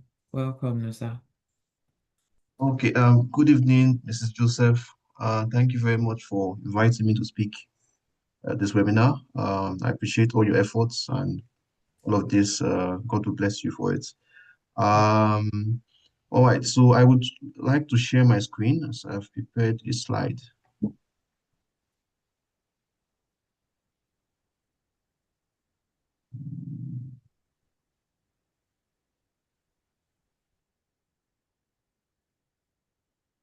Okay, please could you confirm that you can see my screen? Yes, we can see your screen. Okay, so as Mrs. Joseph already introduced me, my name is Nosa. I am currently an Erasmus MSc student. I won the consortium scholarship. So as Abel and Mr. Abel spoke about the consortium scholarship, right? So it's still under Erasmus, but it's a little bit limited. So I will talk about that maybe towards the end of the presentation. So Mr. ThankGod and Mr. Abel, they have covered a lot of the things you actually need to make a successful application and also stand out. So I will just maybe emphasize on certain parts and also, you know, talk about some other parts. So there's something, so the presentation is broken into three parts. So I'll speak about recommendation letters, just a little bit about it because Abel like hammered on it. And yeah, I agree with so many of the things he said. I'll speak about the statement of purpose and slash motivation video. So there's a new trend, right? So, and also the reality of being an Erasmus student. So, you have heard about the scholarship, you know what it offers, how to apply for it, but what is it like? What are you coming to meet? What should you expect? It's very, very important that you know about this before, committing. And everybody wants to, everybody wants to jackpot. That's the right term. But I mean, like, it's not just the bed of roses and challenging sometimes. So I would start now. So my name is Nosa. I graduated from University of Benin, from the Department of Electrical Electronics Engineering, and I'm currently in an MSc program, the Intelligent Photonics for Security, Reliability, Sustainability, and Safety. So why I picked this program was because of my interest in improving the security of systems. So just in quick notes, when I was applying for Erasmus, they just they made the change last year that you can apply for as many programs as you can. And I did apply for about 10 Erasmus programs. Would I advise you to do this? No. As ThankGod emphasized, it's important that the strength of your submission. Like what matters the most is the strength of your submission, not the number. I understand that it can be a numbers game sometimes, but at the same time, you have to be very strategic. And I was maybe mention some things that certain mistakes I made that I would not want you guys to repeat. So yeah, so let's move. Am I presenting? Okay. Okay, so what is Erasmus Mundus? I'm sure ThankGod and Mr. Abel spoke about Erasmus Joint Masters. I think I got the message today with a question, someone asking how do the schools, do I have to apply to the schools separately or so basically It's it's an EU-funded joint masters, so it means you're studying in multiple universities. And now for that question, if you're applying to Erasmus Mundus program, there are certain the framework or the way it works is that a particular program is made up of multiple schools, and when you apply to that Erasmus program, you do not have to apply to each individual school. So, and the way it works is that every semester, aside probably the third semester for most programs, you have to, it's fixed. So the first and second semester are fixed to certain schools. And for the third semester, you have the chance to select from a model, an option like a list of related or consortium schools, as the case might be. So let me give you an example. My program, IPSRS, there are 4 schools involved in it, right? Partnering institutions. So there's University of Germany, which I'm currently at in France. There's UEF in Finland. There's UPEC in Paris, also in France, and also a school in Lithuania, right? So when you're applying, you select one of the institutions, and how do you make the selection? It will be based on maybe your specialization, right? So for my program, there are 3 different specialization, and the one I picked was mostly related to biometrics and security. That's why I chose it in the third semester, which is UPEC. So if you are interested in maybe condensed matter physics or maybe energy storage, you would have picked maybe the one in the school in Lithuania, right? If you're more interested in AI, machine learning, and photonics, you would pick UGM. So it's just like that. So that's how it's structured. So you don't have to apply to multiple schools. You just have to apply to the program and then select. If that's the case of that program, you select the institution, the third semester or mobility, and you're good to go. So you don't have to submit separate applications. I just wanted to point that out. So yeah, so it's a very prestigious program and it's very, very competitive. Like Mr. Abel said it's competitive. I think ThankGod mentioned something that 2 of his classmates are PhD holders. That blew my mind because it's already competitive. Like people are applying from all over the world, right, with different profiles, people with MSCs already. But I didn't know that people with PhDs would come back and apply for Erasmus. So, but it's a very, very prestigious program, and you stand to gain a lot. And I'll speak about that later in my presentation on this session. So, on the matter of letters of recommendation, Mr. Abel mentioned so many things about like the people you would pick to be your referees. So I just want to reiterate, right? He said something that might have like let's say a different opinion on that subject. So when you're selecting your referees, right, the people that are supposed to recommend you, it depends on so many factors, right? So usually for most times, the programs would ask you to either submit the letter yourself, or they would ask you for the recommender's details that they will send. So they will send an email to that recommender, and they will fill out the form and also submit the letter. So Mr. Abel mentioned something about having a high ranking professor, or someone that has a higher rank to write letters for you. While this is very, very good, sometimes if you're coming from Nigeria, sometimes you know how professors can be. They can be very, very busy. And sometimes you might go for rank and say, okay, this professor is highly ranked in my department, or is the HOD. You find if you get a letter from that professor and he has the time to write a good letter for you, it's very, very good. I highly recommend it. But sometimes you have to consider that, okay, some of these professors are very busy, and Erasmus, as it stands, there are certain deadlines and important dates you have to keep track of. So if you send if your recommender is supposed to submit a letter for you and he misses his deadline, it is as good as him not submitting the letter, and that will affect your application.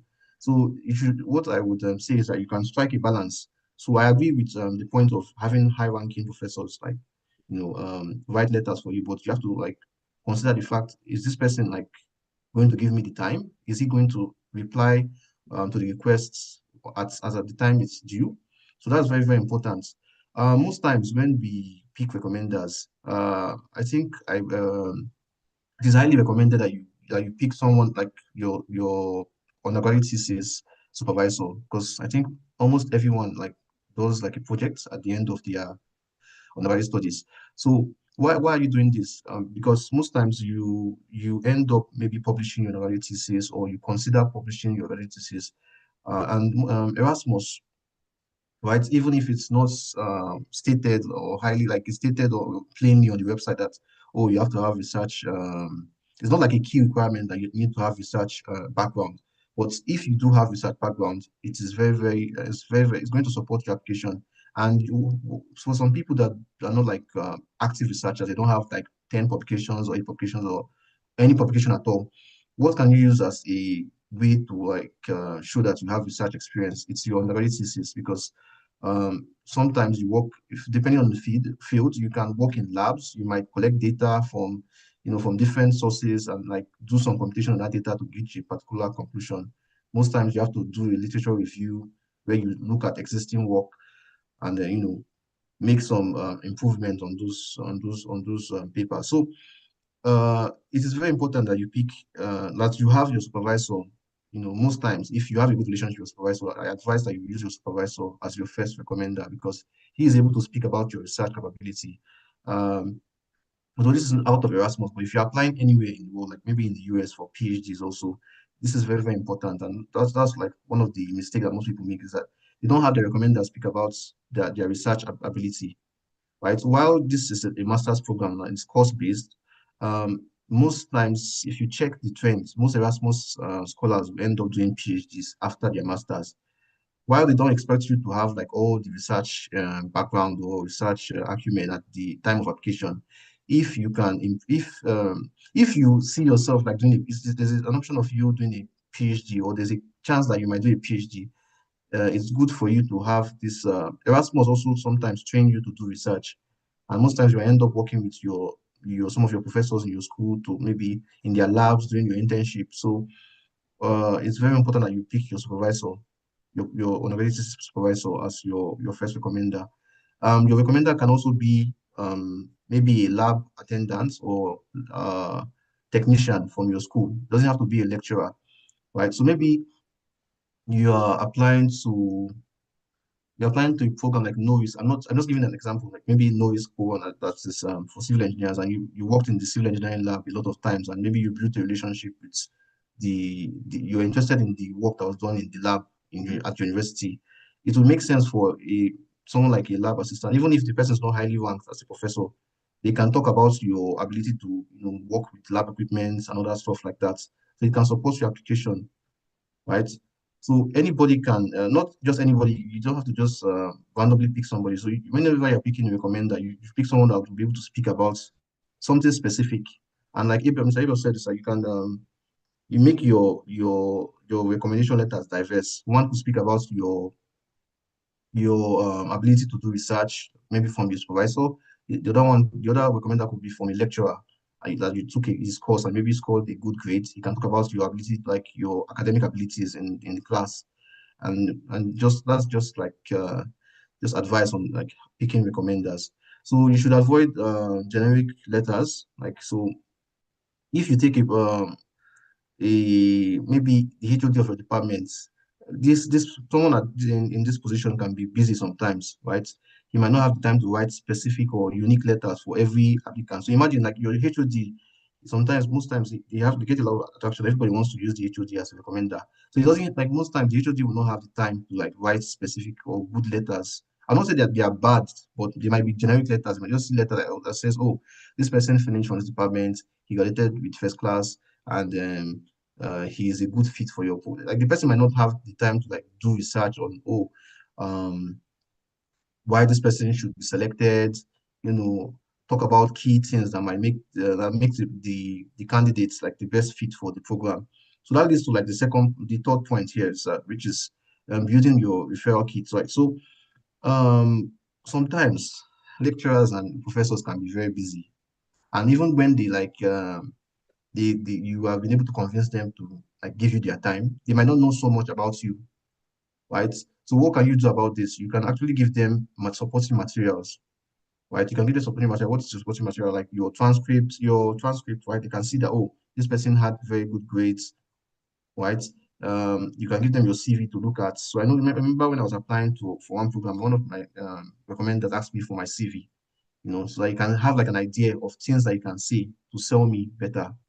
So you can submit these documents to them to help them. And sometimes you can go as far as giving them like a draft, like Mr. Abel mentioned.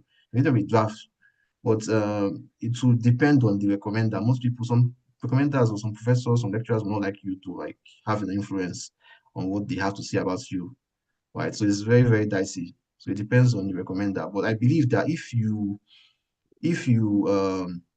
I believe that for recommenders that you can submit a draft, I feel like it will be better. It might increase the strength of that letter. Why am I saying this? It's because like Mr. Ebo mentioned, the recommender might not know the program, like you might not know the program very well, but you, the candidate that's applying, you know the program. You have an idea of what is required and what part of you should shine in your application. So it's nice that you can write a draft, and even though the professor or the lecturer might change some parts of it or maybe reject some parts of it, at least it will contain certain components that will make your application stand out. So that leads to my next point about what makes the recommendation letter or a strong recommendation letter, right?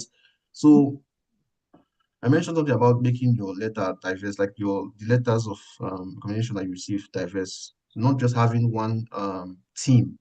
Well, maybe you might be asked for 3 recommendation letters or 2 recommendation letters. You cannot just have 3 of them speak about your academic excellence.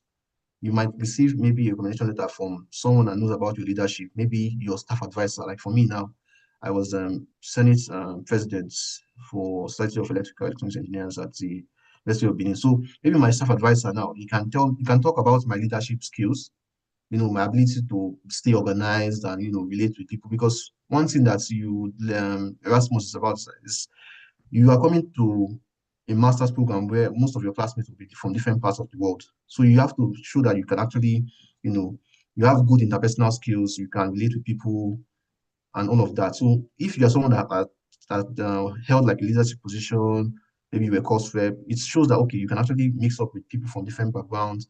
So it supports that part of your application, right? So also another thing you can look at is that is alignment between your strengths and the program. So I mentioned something about playing to your strengths. So in the entirety of the application process, what you want to do or your goal is to make sure that your strengths align with the program. You might have like a very good profile, but you don't know how to align your strengths with the requirements of the program. Mr. Ego mentioned something about SDGs.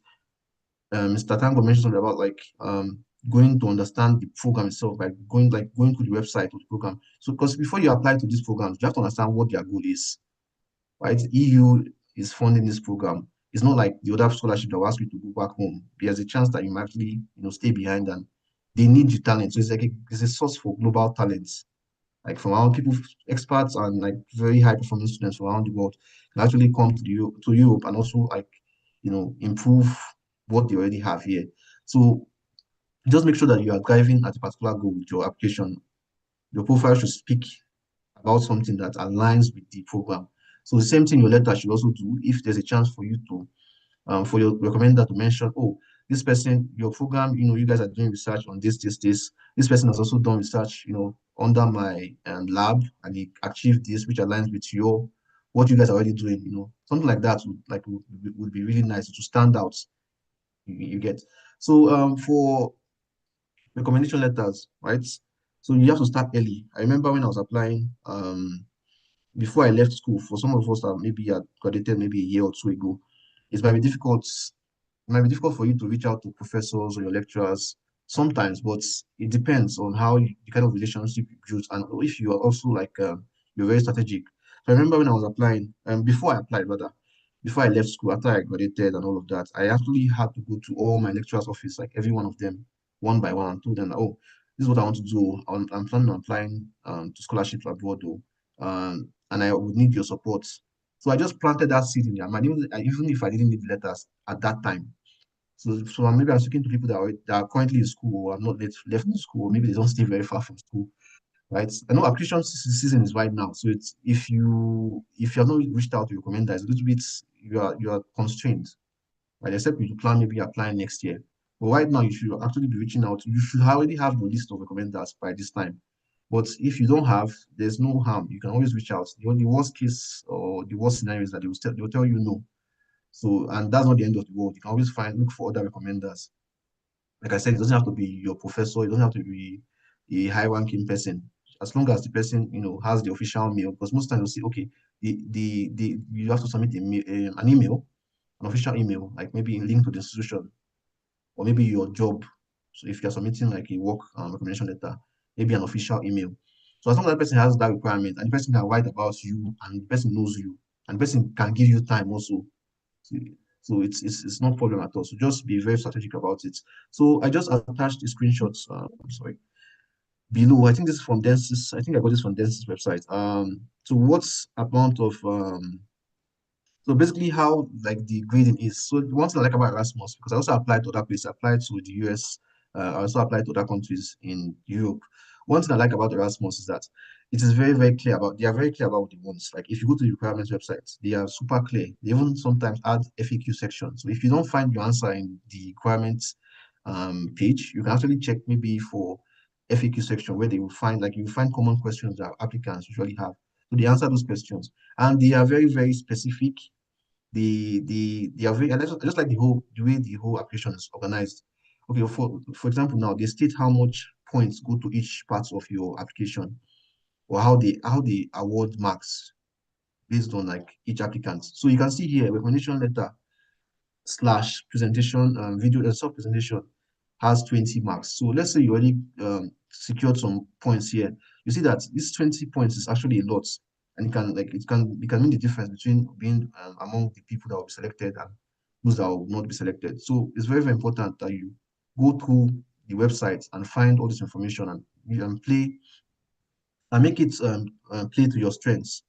Okay, you don't have the best, maybe you're either with 2-2. I've seen someone that got 2-2 and the person got multiple Erasmus scholarships.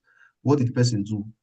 The person found that, oh, okay, maybe here I will not rank very, very well, like in terms of their awarding marks, I will not rank very well with my degree, my grades. So the person improved on the other points and made sure he maximized it before applying, and the person won scholarship. I'm sure probably first class student also applied in that application cycle, and probably he topped them because he knew what he was doing and knew how the structure of the what the program wanted and how they scored. So that's just on it. Because Mr. Abel also a lot about recommendation letters. So I just think just certain points I just need to emphasize. So the next thing we are talking about is the statement of purpose, right? So so for Erasmus, this would vary or what you need to achieve would vary from program to program, right? Can you hear me? Yes, we can hear you. Okay, so what you would submit as your statement of purpose, this is also called your letter of motivation. So it's basically like the same thing. What you submit will depend on the program's requirements. Some programs might say, okay, submit 2-page recommendation letter. Some will say, oh, 500 words. So it just depends on what the program wants, and you just have to adhere to the instruction. If not, if they say they want 500 words and you submit 550, no matter how good your profile is, even if you're a best graduating student, they would reject your application. It's just that simple. With Erasmus, they're very, very strict with deadlines, with instructions. If they say submit 3-page CV and 2-page CV max, and you submit 3-page, they would reject your application at the administrative stage. It's not even go, you not even proceed to the next stage.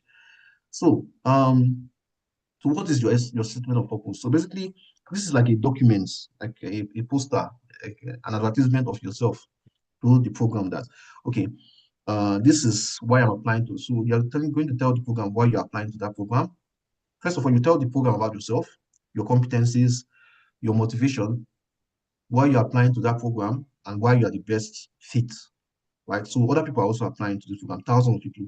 And I think on average, except the new ones, most Erasmus program receive thousands, if not more. Okay, I think it's average like 1,000, 2,000 like applications, right?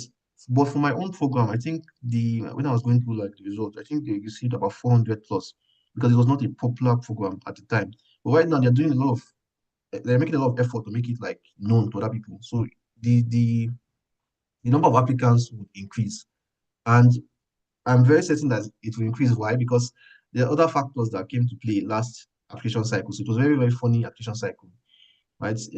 If you have applied to grad school before, you are planning to apply, I'm sure some people have the US in their minds, and certain things happened in the US in terms of like politics, and it affected a lot of things that affected certain things that had to do with STEM education in the US. So most time, US is like number one destination for international students when it comes to like PhDs and MScs, and they have a lot of funding actually. But with the administrative change, they now cut back on certain funding. So most times, some people, I have friends that people that like, applied that said, "Oh, is US or nothing?" Like they didn't even consider Europe at all. Me, I applied to US and also to Europe, right? So what does this mean? It means that a lot of people that had that mindset of going to just US, they are saying that okay, their chances are like now a little bit slimmer. They would now try to apply to Europe. So I'm predicting that this year would actually have like the highest. Usually every year there's more applicants, but I mean like this year we'll see like an exponential growth in the number of applicants that will become. So you have to find any opportunity to make yourself stand out. And one of the ways to do that is through your SOP, right? So what I said, you're presenting your motivation, you're presenting your competencies with evidence. So basically, what does evidence mean? Basically, you are showing and not just telling. If you're going to say something in your letter, oh, why, what makes you you? What makes you a good candidate? You should show evidence and not just say, oh, I'm the best in this, I'm the best in that. Where's the proof? So I'll talk about that in the next slides. Also, Mr. Abel and Mr. Dango also mentioned something about fit, right? You might have a very good profile. You might have like very, very good profile, good research papers and everything, and not still get selected for some of the scholarships. Why? Because you are not a good fit, or there's no fit between you and the program.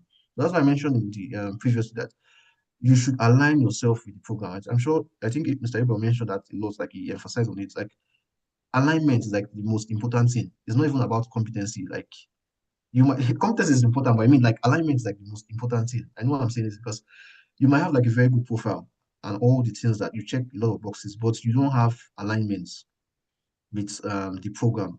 I mentioned something about applying to 10 Erasmus programs. Well, I maybe might not advise you to do such a thing again at the time, because when I was applying last year, I did not really know so much. I was just applying for the first time. I did not know so much about the application process. I was just trying my luck as the case might be. Right. So what now I have some understanding about, oh, okay, why I might not have been successful. And funny enough, even without like knowing so much last year, I was applying while learning. I still actually proceeded to like the second stage of about 4 Erasmus programs. So out of the 10 I applied to, 4 of them actually either invited me for assessment or interview. So it means that even if I applied last year without knowing what I wanted, why I feel like I actually proceeded to the next stage was because of maybe alignments. First of all, I studied like a course that is very, very broad. Electrical engineering is very, very broad. There's so many branches. So I mentioned something about being interested in security, right? So someone might see, oh, electrical engineering, the only thing that comes to their mind is generator and how to create electricity, right? But they don't know that electrical engineering and electronics engineering, like it's very, very broad. It's like the bedrock of so many of the technologies that exist right now. So let me give you an example. How you're able to see this, how you're able to like connect to this webinar is through what you call it's through the internet basically. But how does the internet work? How are you able to reach me while I'm in France and you're in Nigeria? Like how are you able to connect from one point to another point? All this information is through like undersea cable. I don't know if you know what like undersea cables are. So it's like how you're able to connect to MCNs, because MCN has like servers and data centers, and how your information is able to travel through the Zoom, through the Zoom application to you, to wherever in the world, is through like connectivity. And how these different points are connected is through like undersea cables. So the internet is basically just a bunch of data centers, cables, and users. So I wanted to make a point about the cables, right? So there's what you call fiber optic cables. So usually it used to be like wires, copper wires, where you transfer electricity to copper wires, and you decode it on the other end. But with fiber optics, you are sending light instead of electricity, right? So it's faster. That's why it's being used. So that's like a core application of what my current program is about, photonics. And it's not actually related. It's more of a physics thing, but because electrical and electronics engineering is very, very diverse, I actually apply to this program and tailored my profile to fit this program. I don't know if you get what I'm saying. So why apply to 10 programs? Because I could align my profile to fit those 10 programs. Because if I made such a bad application, if I was not even fit at all, I'm not sure I would have been invited for like to the second stage of like four of those Erasmus programs. Because I was able to fit my program, I'm sorry, my profile rather, to those programs. I don't know if you get my point. So fit is very, very important. So just try and much as much as possible to okay, what are the goals or what is the aim of this program? What are they trying to do? Sustainable what are they trying to do? And how does what I have, like how can I contribute with what I have? So basically, once you answer those questions, you are good to go in terms of fit and alignment. So I'll move to the next slide. So for your SOP, there are certain rules that you should know about, do's and don'ts. So while writing your SOP, you should be as concise as possible. But this depends on, while this depends on the program, some programs might say, okay, 1 page, 2 pages maximum. But you should try as much as possible to be as concise as possible. I mentioned about the number of applicants being in thousands, like 1,000, 2,000. So you imagine that a human being is actually reading these letters, these SOPs rather, right? So they don't have the time for them, like they don't, if you submit a 4 page program, even if you're not limited, you submit a 4 page SOP, nobody has the time, like you're going to bore the whoever is reading it because they don't have the time. You're going to go through as much as possible in a short period of time. So if you submit like 4 pages, it's like a lot of work for them, and they might be actually be annoyed that, oh, why is this person writing so much? What exactly is your point? And I don't believe that there's anything that you want to communicate that you need 4 pages for, because what are you actually saying?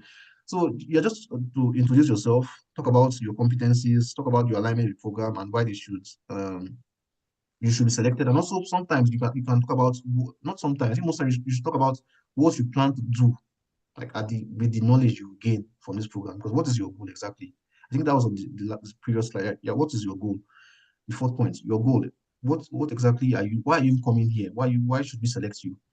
Right? So it could be maybe you want to solve a problem in Africa. I know it's cliche sometimes that we write at the end of our SOPs and let us, oh, I want to solve one major problem in Africa and all of that.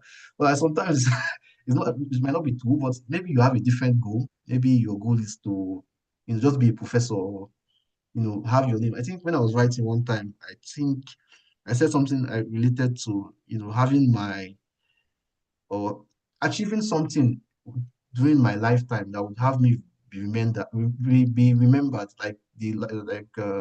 compared to names like Einstein and Newton. I just wanted my names to be in the history book when you talk about science. So that's like a goal I have. It's an example. I'm not saying it must be something like that, but it could be something that you deeply care about. So just make it as realistic as possible, right? So write concisely. Maximum, I think, if you don't even if you're not giving like a guideline and say, oh, 2 pages, I think your SOP should not be more than like 1 or 2 pages at most. If it's going to 3 or 4 pages, then you are saying too much, or probably you're not saying the key things, because they're looking for certain things that will make you stand out, that makes you stand out rather. So 1 or 2 pages should be enough for you. So another point you should note is that you should understand the program. This comes back to doing the job of, I think Mr. Tango said he went through all the tabs.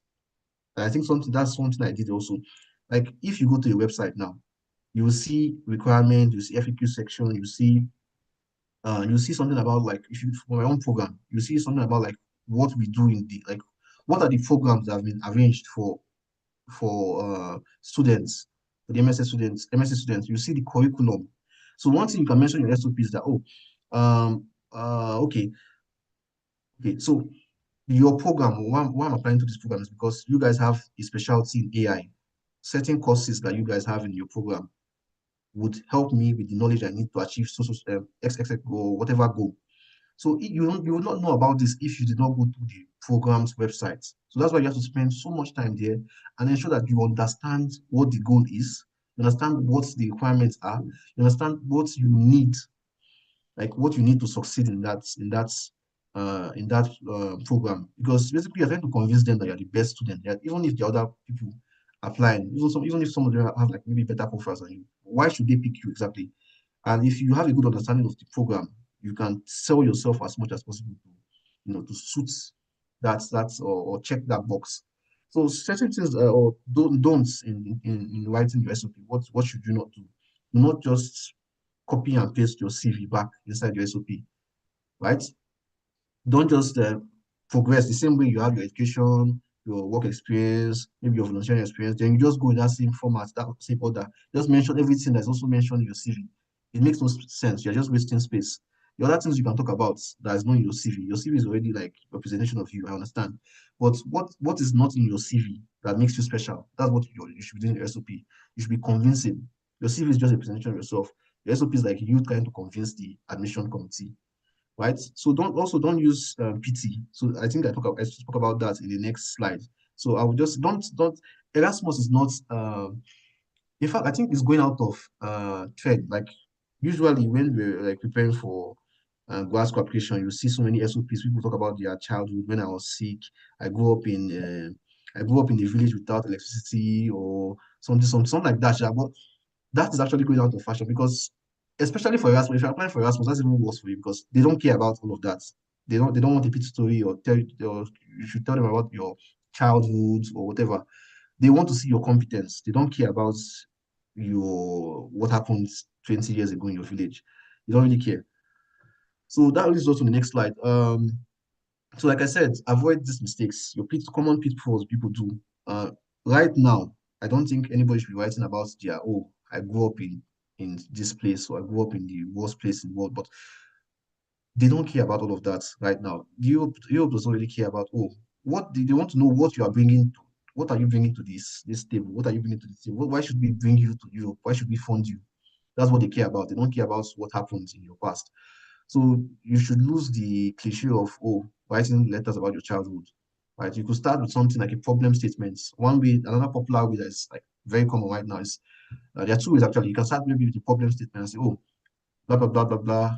Or you can mention like is a problem that is being faced around the world or something that is maybe peculiar to EU, something that may be peculiar to your home country. You can actually do that. You can talk about, electricity is such a problem in Nigeria and something like that. But don't tie it down to and make people like don't try to solicit for pity. So that's just the point, right? Another thing you can do is that another thing you should not do is talk about okay, let me just do it side by side. So like I said, don't talk about your childhood stories. What you should do is talk about like your competencies, what you bring to the table, why you should be selected, right? So if you notice, I mentioned something about like a problem statement. So that's what you have here. So a problem statement, a unique approach, and like your impact. You might not have done this thing already, but what do you imagine or what do you think would be the impact if you do it, right? Okay, let's do it like this. There's an approach. It's called STAR approach, right? So you can mention a situation, you can mention the task that needs to be done, you can mention the actions that you need to take, the steps you need to take, and your role in that whole thing, and also the impact. That's the result. So that's basically like the STAR approach. You can, if you don't know about, it, you can maybe Google about it. You see like samples that talks about how to present yourself, your SOPs in that format, right? So the next point here, or mistake people make is that they make generic achievements. I've said this. I usually say to my friends that are also applying, like, okay, whatever you're going to do in your SOP, you should make it as unique as possible. Like make it stand out. Like make people say, wow, like, this is like, okay, this is not something that's common. Or maybe just find a way to impress whoever is reading the letter. So I'm not really sure, but I think the process that maybe you go through administrative um filtering first. Like somebody that doesn't like is not very technical will look at all your application documents and filter out the ones that don't even make it, that don't meet up, they're not to par. Then before a selection committee will now read your documents and check out what you submitted. So maybe the administrative person might not even like maybe get everything that you are saying, but make it that when the professors, the people that are going to lecture, because most times the professors that are going to lecture you, that are going to review your materials. So they know the stuff. Like if you have to get a little bit more technical, you are free to do that. But you don't have to like take like 10 paragraphs and just explain your entire research thesis or maybe a proposal, project or research proposal. No, You can just, give some points. So what you have here is like a contrast. Okay, for this generic achievement, the person said, "Oh, I worked on machine learning projects." What does that mean? Like, what is machine learning? Like, what exactly is that? Like, anybody can work on machine learning. I can just decide to take a course on YouTube today and say I work on machine learning projects. It doesn't show my depth of understanding of that, the machine learning itself. So you could say something like, "Oh, I implemented this algorithm, fine-tuning this, whatever, to get with using this data set." It shows that what's the difference between these two approaches? Like it shows that, oh, you are just it's just what you are saying is just generic. It's just there. There's nothing exciting about it. There's nothing in depth. There's no meat to it. But if you present your achievements in this way, you quantify your achievement. You can this also extends to like maybe leadership. Instead of saying that I led a group of students to win this competition, you led a group of maybe 3 students to this competition that had over 10,000, should I say 10,000 applicants, something like that. Like you give numbers to it. You can say percentage. Okay, I did this. I improved the storage capacity of this battery by 30%. Instead of just saying I improved the storage of this battery. When you give numbers, these people that are going to read the letters for STEM-based courses, at least, they are scientists, so they like to work with numbers. So if you give them numbers, they're like, okay, this is also it makes it look your SOP look real. Whatever you're presenting makes it look real. If you just say I work on machine learning projects, it's just there. But if you mention certain things, they're like, okay, this person actually did this thing. It looks like he did it. He knows what he's talking about. That's just for that point. Then also, for your interests, you should try as much as possible. I think, but this is one of the, I will not say it's a mistake, or I don't know if it's a mistake or not, but this is one of the mistakes I made in my own application. I was focused on so many things. I was focused on renewable energy. I was focused on cybersecurity. I was focused on AI. So like I spread my interests. Well, it can be strategic for you to do this, but sometimes you lose like content. How to explain now? So I said something about fit, right? So if you have in your SOP, you're talking about you want to achieve so many things with one master's, like at the end of the one master's program, it's a little bit unbelievable, or it's just like it seems like you're lying. You cannot have so many interests. It means that you don't know what you want out of this program. Like why should they fund someone that doesn't even know what they want? Right? It's okay for you not to know what you want at this point in life, but you have to present a case to an admission committee. You should give them a very clear path that, oh, this is what I want to achieve, a clear goal. This is what I want to achieve with the knowledge from this program. You cannot say, oh, in the knowledge of this program, I want to do this A and B and C. And A and B and C are not even related to each other. It doesn't even make any sense. It's just like you are going about, you are not really clear what you want. And they can't, most times it doesn't show well about you. It doesn't tell well about you, right? So you should target your alignment like 2 or 3 closely related things. Why apply to like maybe renewable energy and maybe cybersecurity? Cybersecurity and renewable energy are not even related to each other, right? But if you're maybe doing something like cybersecurity and maybe should I say cloud technologies is a little bit related. You can talk about security in cloud, even if cloud is separate, like domain, and cybersecurity is a separate domain. You have security in cloud. So those two interests or those two fields are related. So you can actually tailor your profile to suit these fields and say, okay, I want to work on this. It even helps you when you're developing your SOP, the goal that you want to achieve at the end of your program, or with the knowledge you get from the program. You can say, okay, I want to learn this. Your program is about security. Maybe I have a profile, or let me look for another example. Maybe let's say I want to give you a broad example right now. So maybe you are talking about machine learning. Maybe the program is about machine learning, but you have a background in like civil engineering, but you have machine learning knowledge and you're interested in machine learning, and you really you want to actually learn about machine learning. You can tell that you're using machine learning to improve the strength of materials or something like that. So you can tie two uh, what's it called, 2 different fields together. Only if, and this doesn't work for all the cases. It just has to make sense. So you have to be very careful when doing it. It has to make sense, but it's safer for you to just pick 2 or 3 related interests and just work with that. So that's for that. So that's for writing SOPs, right? This landscape is changing a little bit these days. Most times they don't want you to submit your SOP, like for my program, and I think a couple other programs. I remember I was shooting videos. At this time last year, I shot more than 100 clips of me, like, trying to introduce myself and talk about my profile. I was making so many errors. Well, like, why are they putting me us through all this stress? I know it's not very easy for people to present themselves on video. Like, instead of, like, in writing, it's just easy. It's just you and your keyboard. You're just typing, and you can just brainstorm idea. But videos is a little bit different. The dynamics is a little bit different. And people have asked me so many questions about, oh, should I add editing? Should I edit the video? Should I add some other elements to the video? So I'll talk about that. So, but first, why motivation videos? I think the selection committee has noticed that sometimes people, you can give anybody your SOP to write for you sometimes. There's something like that. Some people can write SOP for other people.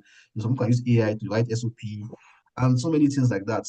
And it's not a way for them. They don't see it as a way for them to, like, differentiate between applicants. And sometimes the personality does not show in your writing. Sometimes, like, if you use AI to write your SOP, you will sound like AI, basically, right? So that's why they put these video components, right? So they want to see you speak. They want to know who you are. Another reason why they actually put this in place, this one I know for sure, is English proficiency. You can use your Grammarly, and you can use other tools, AI also, to, like, improve your English and use grammar and tenses and all that. But sorry, but the tuition, the language of tuition for most Erasmus, or all the Erasmus courses or programs, is English, because that's, like, the general knowledge. And sadly, sometimes people don't really know English, or they're not very good with the language, and it's not their fault. But that's just what it is. And Erasmus is very, very stressful.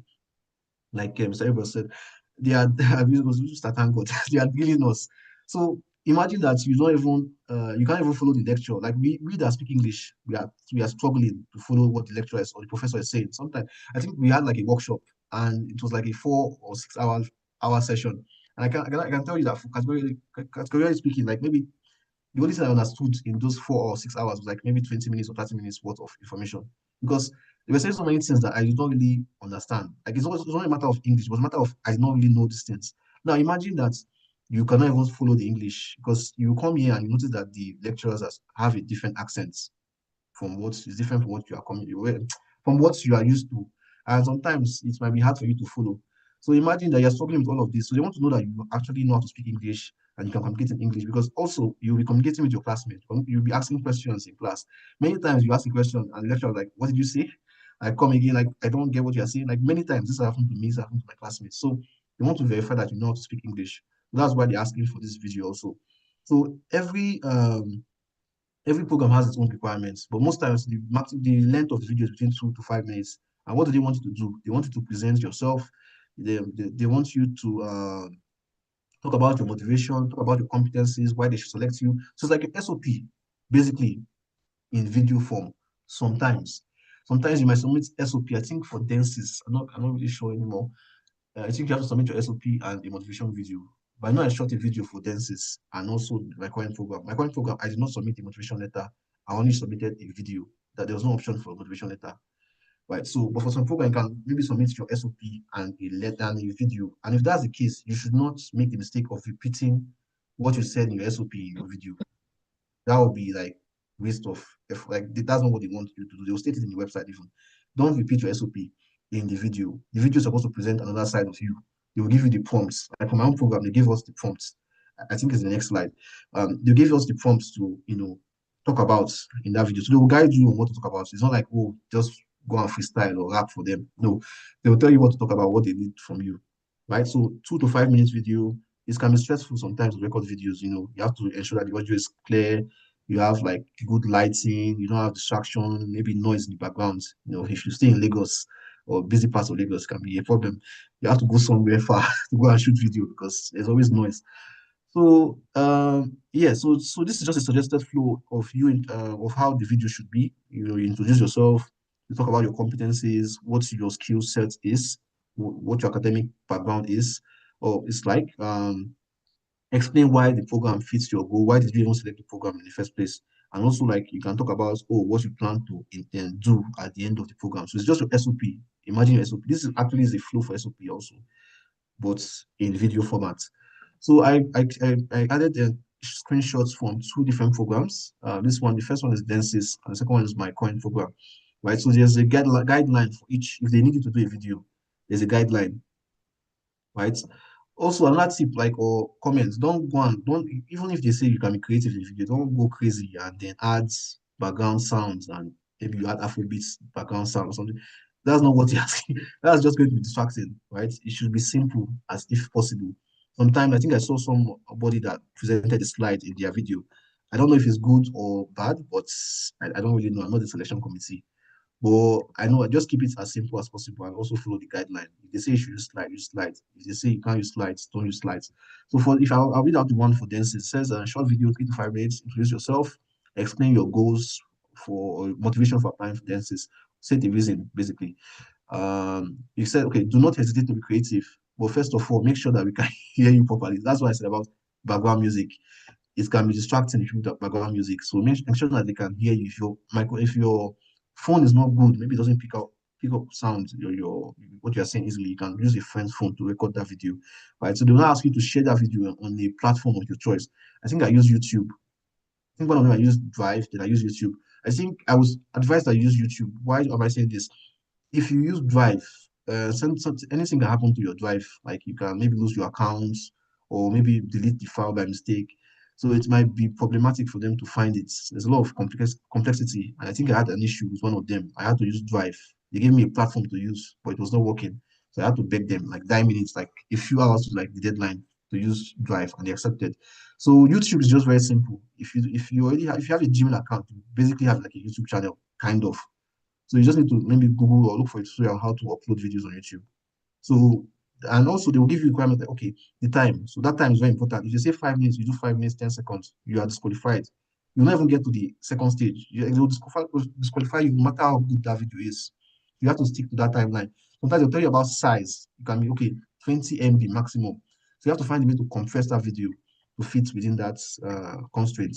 So the next one is for my current program, right? They're asking, okay, they said the motivation is the video presentation is your new motivation letter. So it's a substitution for the motivation letter, right? So, oh, no. Okay, so they ask you to submit a link, ideally on YouTube. You can see that I recommended YouTube also, so use YouTube. So you can decide to make it public or not.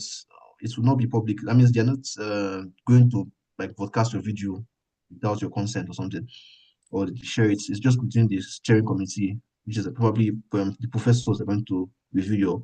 So they said here they give you like the prompts, your motivation for applying, your understanding of the program, the reasons why you think you can succeed in this program. You have to convince them why you think you can succeed in the program. Like, well, how do you do that? Basically, you tell them that, oh, you have this background in this, and these courses that are in this. You already have the basic knowledge that it's not be hard for you to follow. Also, this one is stated that we should choose our third mobility choice. You know, I said something about 4 universities, and you have to choose one in your third semester. So you state it there. Then at the end of the video, you stated that it says that, oh, you declare that you've never benefited from Erasmus Mundus grants. So you just say to the video, oh, I declare that I've not benefited from this Erasmus Mundus grant. I would share you a sample. I think I'll show you my actual application video. I will show you how to access it at the end of the slide, so you can look at it. You should not just copy it blindly if you're applying to my program, sure. But yeah, just to give you an idea. Okay, so the reality of Erasmus, I hope due to like the time and everything, we have spent so much time here. I'll just talk about some things and maybe leave out some certain parts. I'll not just go in depth, but basically what you should expect from Erasmus is that you're going to be traveling from one country to another country. Most times you touch 2 or 3 countries at the end of your program, right? You have to do internship. For my own program, most programs, you do internship your 4th semester. And that internship can be anywhere in the world. It can be the US, Canada. So it doesn't have to be like, oh, it has to be Europe that you do your internship. So it allows you to travel, like access the globe, basically. I have senior colleagues that have been to like 30 countries. Some of them have been to like 10 countries during their time in this Europe. Some of them maybe business, summer school, internship. So it allows, if you like to travel a lot, Erasmus is for you, right? And it's not easy to move around. Like I remember when I was packing to move to travel to France, it was very difficult to pack. So you have to find a way, to take your certain like amount of luggage because there's a weight limit, right? So another thing you should be prepared for is administrative reality because you're applying for visas. You're going to show a lot of documents, right? So if you're someone that doesn't know how to keep documents or you have lost all your documents, now it's time for you to go and look for those documents. and align everything and know how to keep your documents very well, because they will ask you for certain things that maybe your birth certificates, you have to have that handy, and some other stuff like that. And also when you come here, you will have a lot of documents to fill and you will be overwhelmed, I assure you. I don't know about even France. France, my first country is France, and France is like one of the easier countries, like in terms of visa. But I did a lot of stress. You know, imagine other countries that need like legalization and that stuff. It's very, very stressful. So just prepare your mind for it and start as soon as you get your scholarship. I hope that people from this call will get the scholarship. So immediately you get scholarship, you can start doing research on how to get visas and all of that. But there will be guidance, I guess, from senior colleagues, maybe senior students currently in the program, from also the administrative staff. But most times you do most of the things yourself. Then the financial reality. So, like I said something about the consortium scholarship. You know, Mr. Abel mentioned about consortium scholarship. So, I do not have the stipend, so it's kind of difficult sometimes. Hopefully, like nobody has that same situation, but there are a lot of factors that they consider when you're selecting for Erasmus. It could be that a lot of people have also, like from your country, have been selected for that scholarship, so they don't have enough scholarship for Nigerians anymore. They might give. I don't know if that's the case. That was the case for my program, Sha. It also has to do with ranking. It also has to do with ranking too, like what your rank is. They might select maybe 30 students, maybe give only 25 students the full scholarship, and then maybe the remaining 5 students, they might give you the consortium scholarship. So what I benefit right now is just the tuition, which is like 18,000 euros. Normally, I can't afford that kind of money on my own, so I'm still grateful for it, even though it's not full scholarship. And also, there's a chance that you might get other funding, like when you come over. But I have to tell you that you have to be very calculative about this and plan very well. I know what I'm saying. Plan very well. Even if you get the full scholarship, still plan very well for like 2 months, you know, because they will not pay you your scholarship once you come to Europe. Means that you have to borrow money. Like Mr. Abel said, you have to borrow money from if you don't have the money on your own to like buy tickets like 1 point something, depending on the country, like a lot of money, right? So you can start saving ahead. You can maybe look for have a plan on how to get that money. And when you come here, you might have to pay your rent and deposits and some other money. Like, so it's a lot of money. You might like budget like maybe 2 or 3 or 4 million naira. Right? It might not be up to that amount, depending on your country and the case. So that is what everybody faces, even if you have the full scholarship. So your stipend might not come until like the second month. So you have to prepare ahead of time, right? Now Erasmus program itself. So basically, you're coming to a new country, you're traveling to a new country in Europe, you're not been there before for most people, right? You're not been to that country before. So you expect certain things will not be the same. First of all, you might notice that certain things are different from most times, like almost everything is different from the way it's done in your country, right? So certain cultural shocks, some of them are good, some of them are not good. So you just have to find a way to adapt. And there are a lot of funny stories, but I don't think I have time to tell all of them. So one thing that you might realize when you come is that you for example, in Europe, I think this is general, kind of general. You're expected to be kind of independent, right? So everybody expects you to do your thing yourself. Like everybody's minding their business, you're doing your thing yourself. So if you're someone that's very dependent on people, or you need to have people around you all the time, or you're an extrovert, and like you have to have like people around you, visit people. People don't really have the time. Sometimes people are going to school, they're going to work, so they don't have time. So you might experience like kind of some form of loneliness, especially if you are like the only person from your country in that program. For my own program, we're like we are 3 Nigerians in total, right? So it's a little bit, you have people you can relate with and maybe share your problems, and because it's very, very easy for you to ostracize yourself from like your classmates, because they will not, it's not your fault, it's not their fault.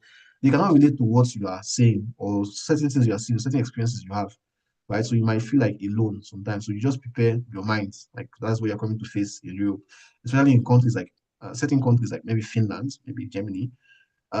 People are very independent, and like the nationals themselves cannot be like, they might not be open to like foreigners a little, like they are not like very open to, might experience certain things, but it's not like I'll not term it as like racism or whatever. It's just like sometimes people are just different in terms of culture. Like people like to like keep to themselves. They're not like Nigerians that you have to like, like they're not communal. Like if you're coming from Nigeria, Nigerians are very communal. Like was different in Europe somehow. So one thing you can like look for community of people like Nigerians in your city, your country, and attach to them. Like for example, like people in Paris, they had like a meetup recently, and they shared jollof rice. difficult for you to see jollof rice. You can no, it's not difficult for you to jollof. I mean, like certain foods that you see, maybe see, like it's not difficult. It's difficult for you to cook it on your own. Maybe you don't have the time, but maybe you could like all these programs. You might meet egusi and starch and banga and those stuff.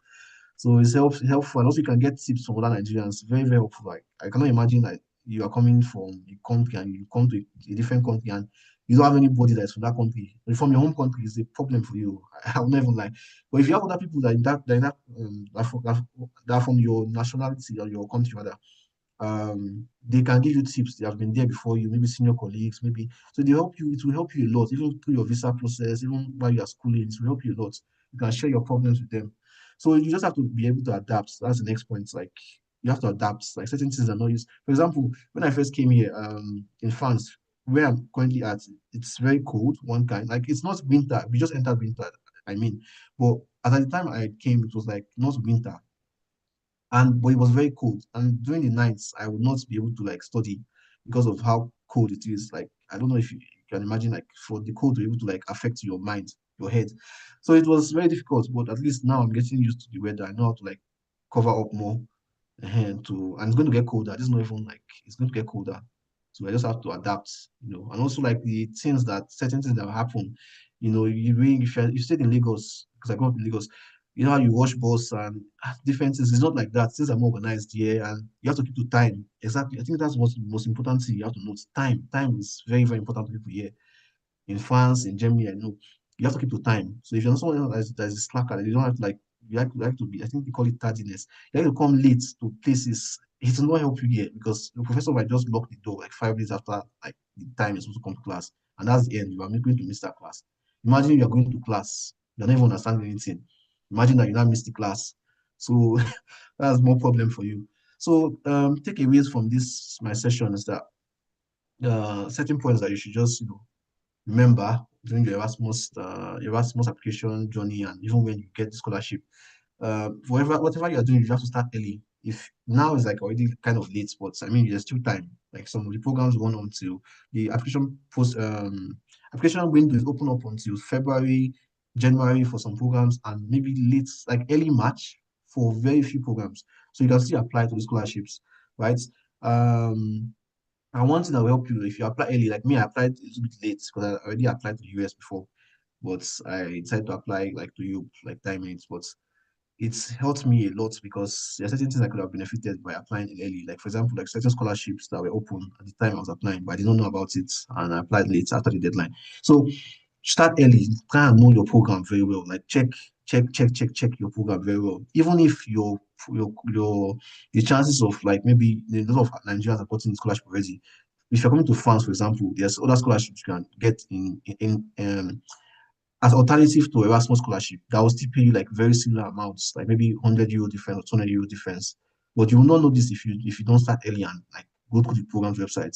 So that's something I missed out on. So that's a mistake that you should not make. Start early and understand the dynamic of the whole funding, how you're going to be selected, what application materials you need. So if you start early, I'm sure that the process will be easier and you'll not be like have a lot of pressure on you.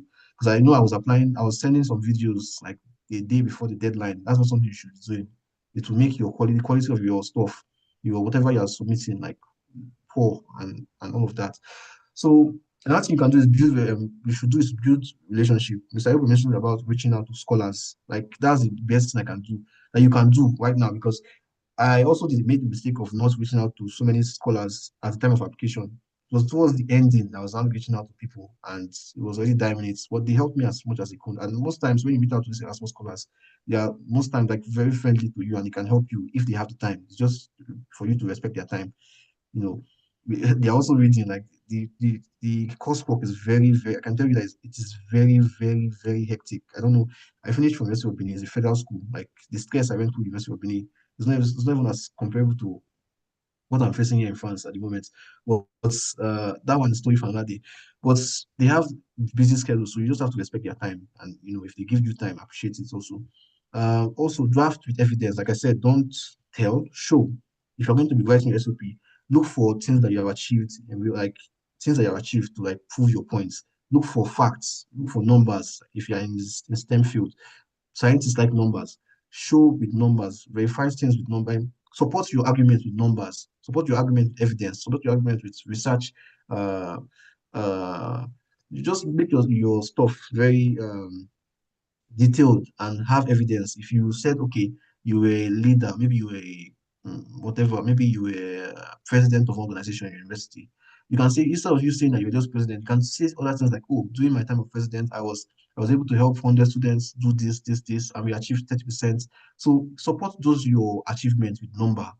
It adds realism to your. If you just say this is this, it doesn't show your achievement. You have to quantify it so that they know, okay, this is what you were able to achieve with whatever you did in your home country. That's how scientists like it. Your video, ensure that you cannot just shoot a perfect video at once. I don't think it's possible. So you always have like a V0, V1, version 1, version 2, version 3. Like, then compare the videos, which one is the best, and select the one that's good for you. And also watch the video yourself. Look out for any errors you might have made.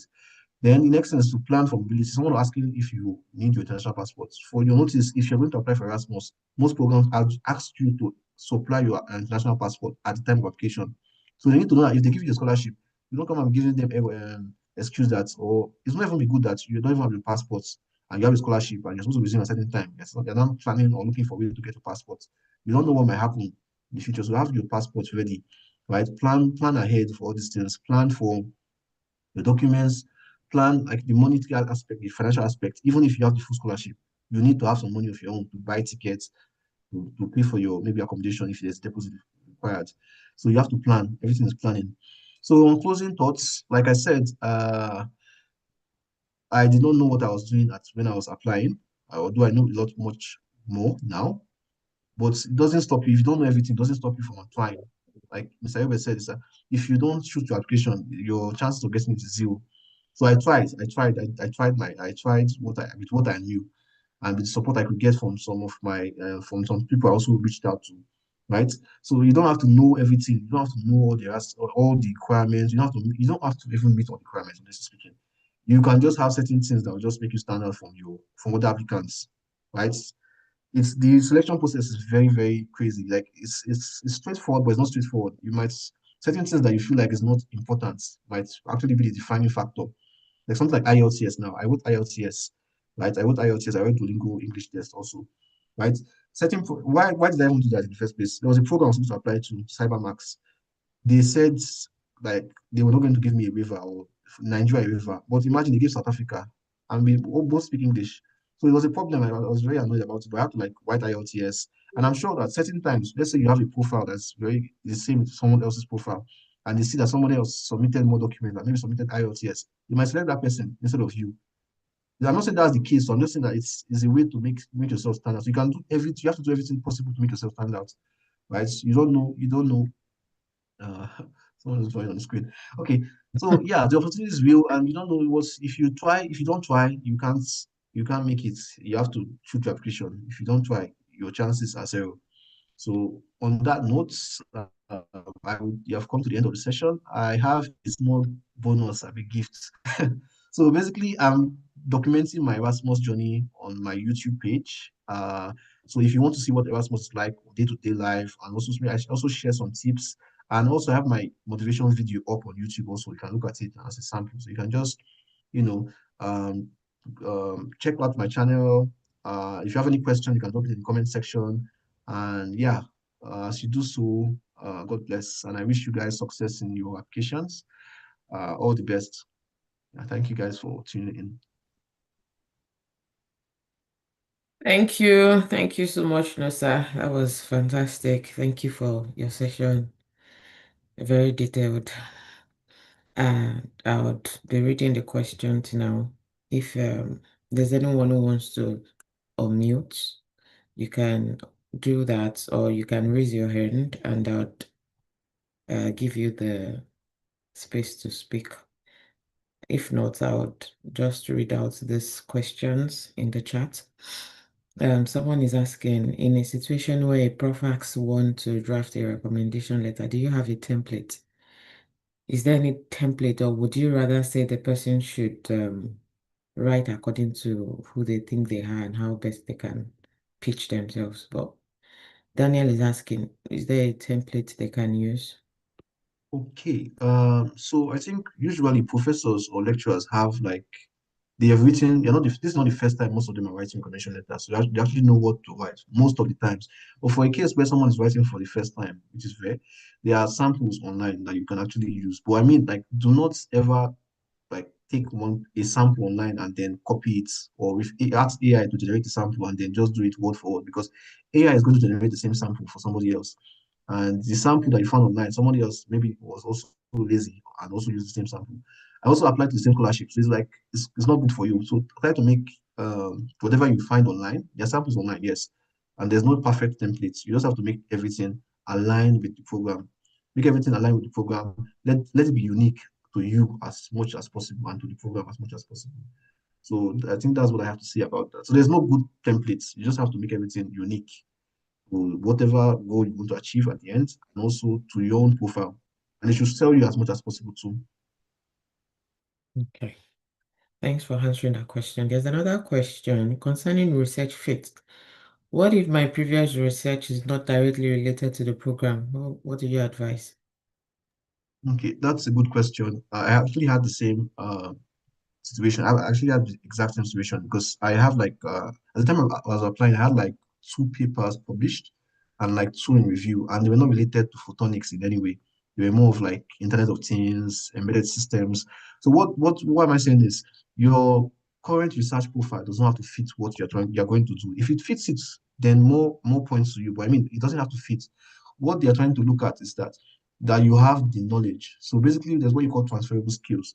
If you know how to do research in XYZ, and then you are now brought into a lab and they need you to do research for maybe ABC, it will be easier for someone to teach, or a professor, or for you to work on ABC, because you already knew like XYZ. You know how to take data, how to like handle data, you know how to like carry out experiments. So all you need to know is that you can actually do. And what is research basically? Sometimes it's just like also like also working on papers, publishing papers, right? So you have to do what's called literature review. You have to do like design of experiments, all of that. If you have done it in a particular field, sometimes or most times the knowledge is transferable. So you don't need you to have like exact same fit like as your current profile. So as long as you show that you can do research, you are good to go. It doesn't have to directly align with the program. But if it does align with the program, definitely it's something that they might bring up maybe in an interview and ask you, oh, what's you did this. They might ask you as in the interview, uh, talk about your research ability or your research experience. So you just have to talk about what you know and what you did, and show that, oh, you actually know what you did, and like maybe show the result of what you did. You understand? And you're good to go. It doesn't have to align perfectly. Okay. Do we have any other question? Thank you so much, Nosa, for attempting those questions and sharing your experience. Does anyone have any other question before we call it a day?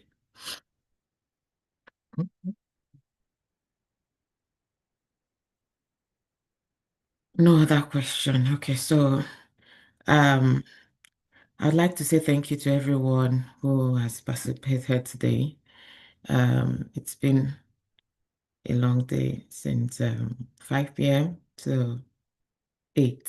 Yeah, so it's power packed, like it's very detailed, from ThankGod talking about checking all the boxes, being detailed, to Abel talking about mentorship, building relationship with your supervisor, making sure you have an academic reference, and also Nosa talking about, how you present yourself in the video, ensuring alignment, and also ensuring you sell yourself very well. And even the tips about, understanding the environment and settling in after getting the scholarship. It's mind-blowing, and I would like to say thank you to the 3 of you for showing up and for sharing your experiences, for sharing those nuggets, and for also being willing to mentor others who have shown interest, who wants to, get some more guidance from you. You could share your LinkedIn, the 3 of you. You could drop that in the chats just in case any other person wants to follow you on LinkedIn and also connect with you to ask further questions, whether now or later on as they start their application process. Yeah, and that's it for tonight. Okay, I've seen Nosa's on Abel, and thank God you can also share your LinkedIn. Yeah, it's been a very wonderful time tonight. Many, many insights shared, so much information to digest. Please feel free to rewatch. We are also live on YouTube. Whoever wants to catch up on YouTube, you want to rewatch, you want to pause and take notes, you want to, pause and see examples, whatever you want to do, ensure you rewatch and get as much information as possible from this session. You might even watch it alongside your application when you're ready to start. And please start early, as 3 of them I've mentioned. Start early. Don't wait until dire moments. Don't put yourself under pressure, because when you're under pressure, you are likely not going to be able to put your best foot forward. You're likely going to rush things. So ensure you start early, prepare your documents, get your passport. Yes, get your passport. If you are planning, somehow you're planning, you have it in mind that someday I'm going to travel abroad, I'm going to study abroad, I'm going to collaborate with international colleagues, ensure you start working on getting your passport so that when the opportunity comes, you are also ready. You've prepared yourself already. So, yeah. And that ends it for tonight. If anyone has any question to any of the 3 guests, you can ask, and if not, we'll call it a night. Thank you, everyone, for showing up from LinkedIn, from Telegram, WhatsApp status, from everywhere, contacts, thank you for making it tonight. Okay, somebody asked a question on YouTube, really. Okay. You mentioned consortium. Do you apply for that, or Erasmus will offer you themselves and you have to decide? I think that question is for Abel, because it actually talked a bit about consortium. Do you have to pick that? You apply for that, or Erasmus will tell you this is the amount of funding we have. If you want it, take it. If you don't want it, we'll give it to someone else. What's the case? Is Abel still online? If not, maybe Nosa or okay, I think it's Okay, Abel answered. He said you have to offer it. So when you're applying, you have to fill a form that even if you're giving consortium, you can accept. You have the money to fund it. So they just offer it if you don't get the full EMGM. okay. I can see his comments now in the chat. Yeah, okay. So they would offer you and you can choose to take it or not. Ooh, Wadia Ibugo has a question as well. You can go ahead and ask your question. You can unmute. Hello, good evening, everyone. Thank you so much for the program. Yeah, so my question is with regards to relevant work experience, does there have to be like streamlined to just the program you are applying for, or your experience can work in diverse fields?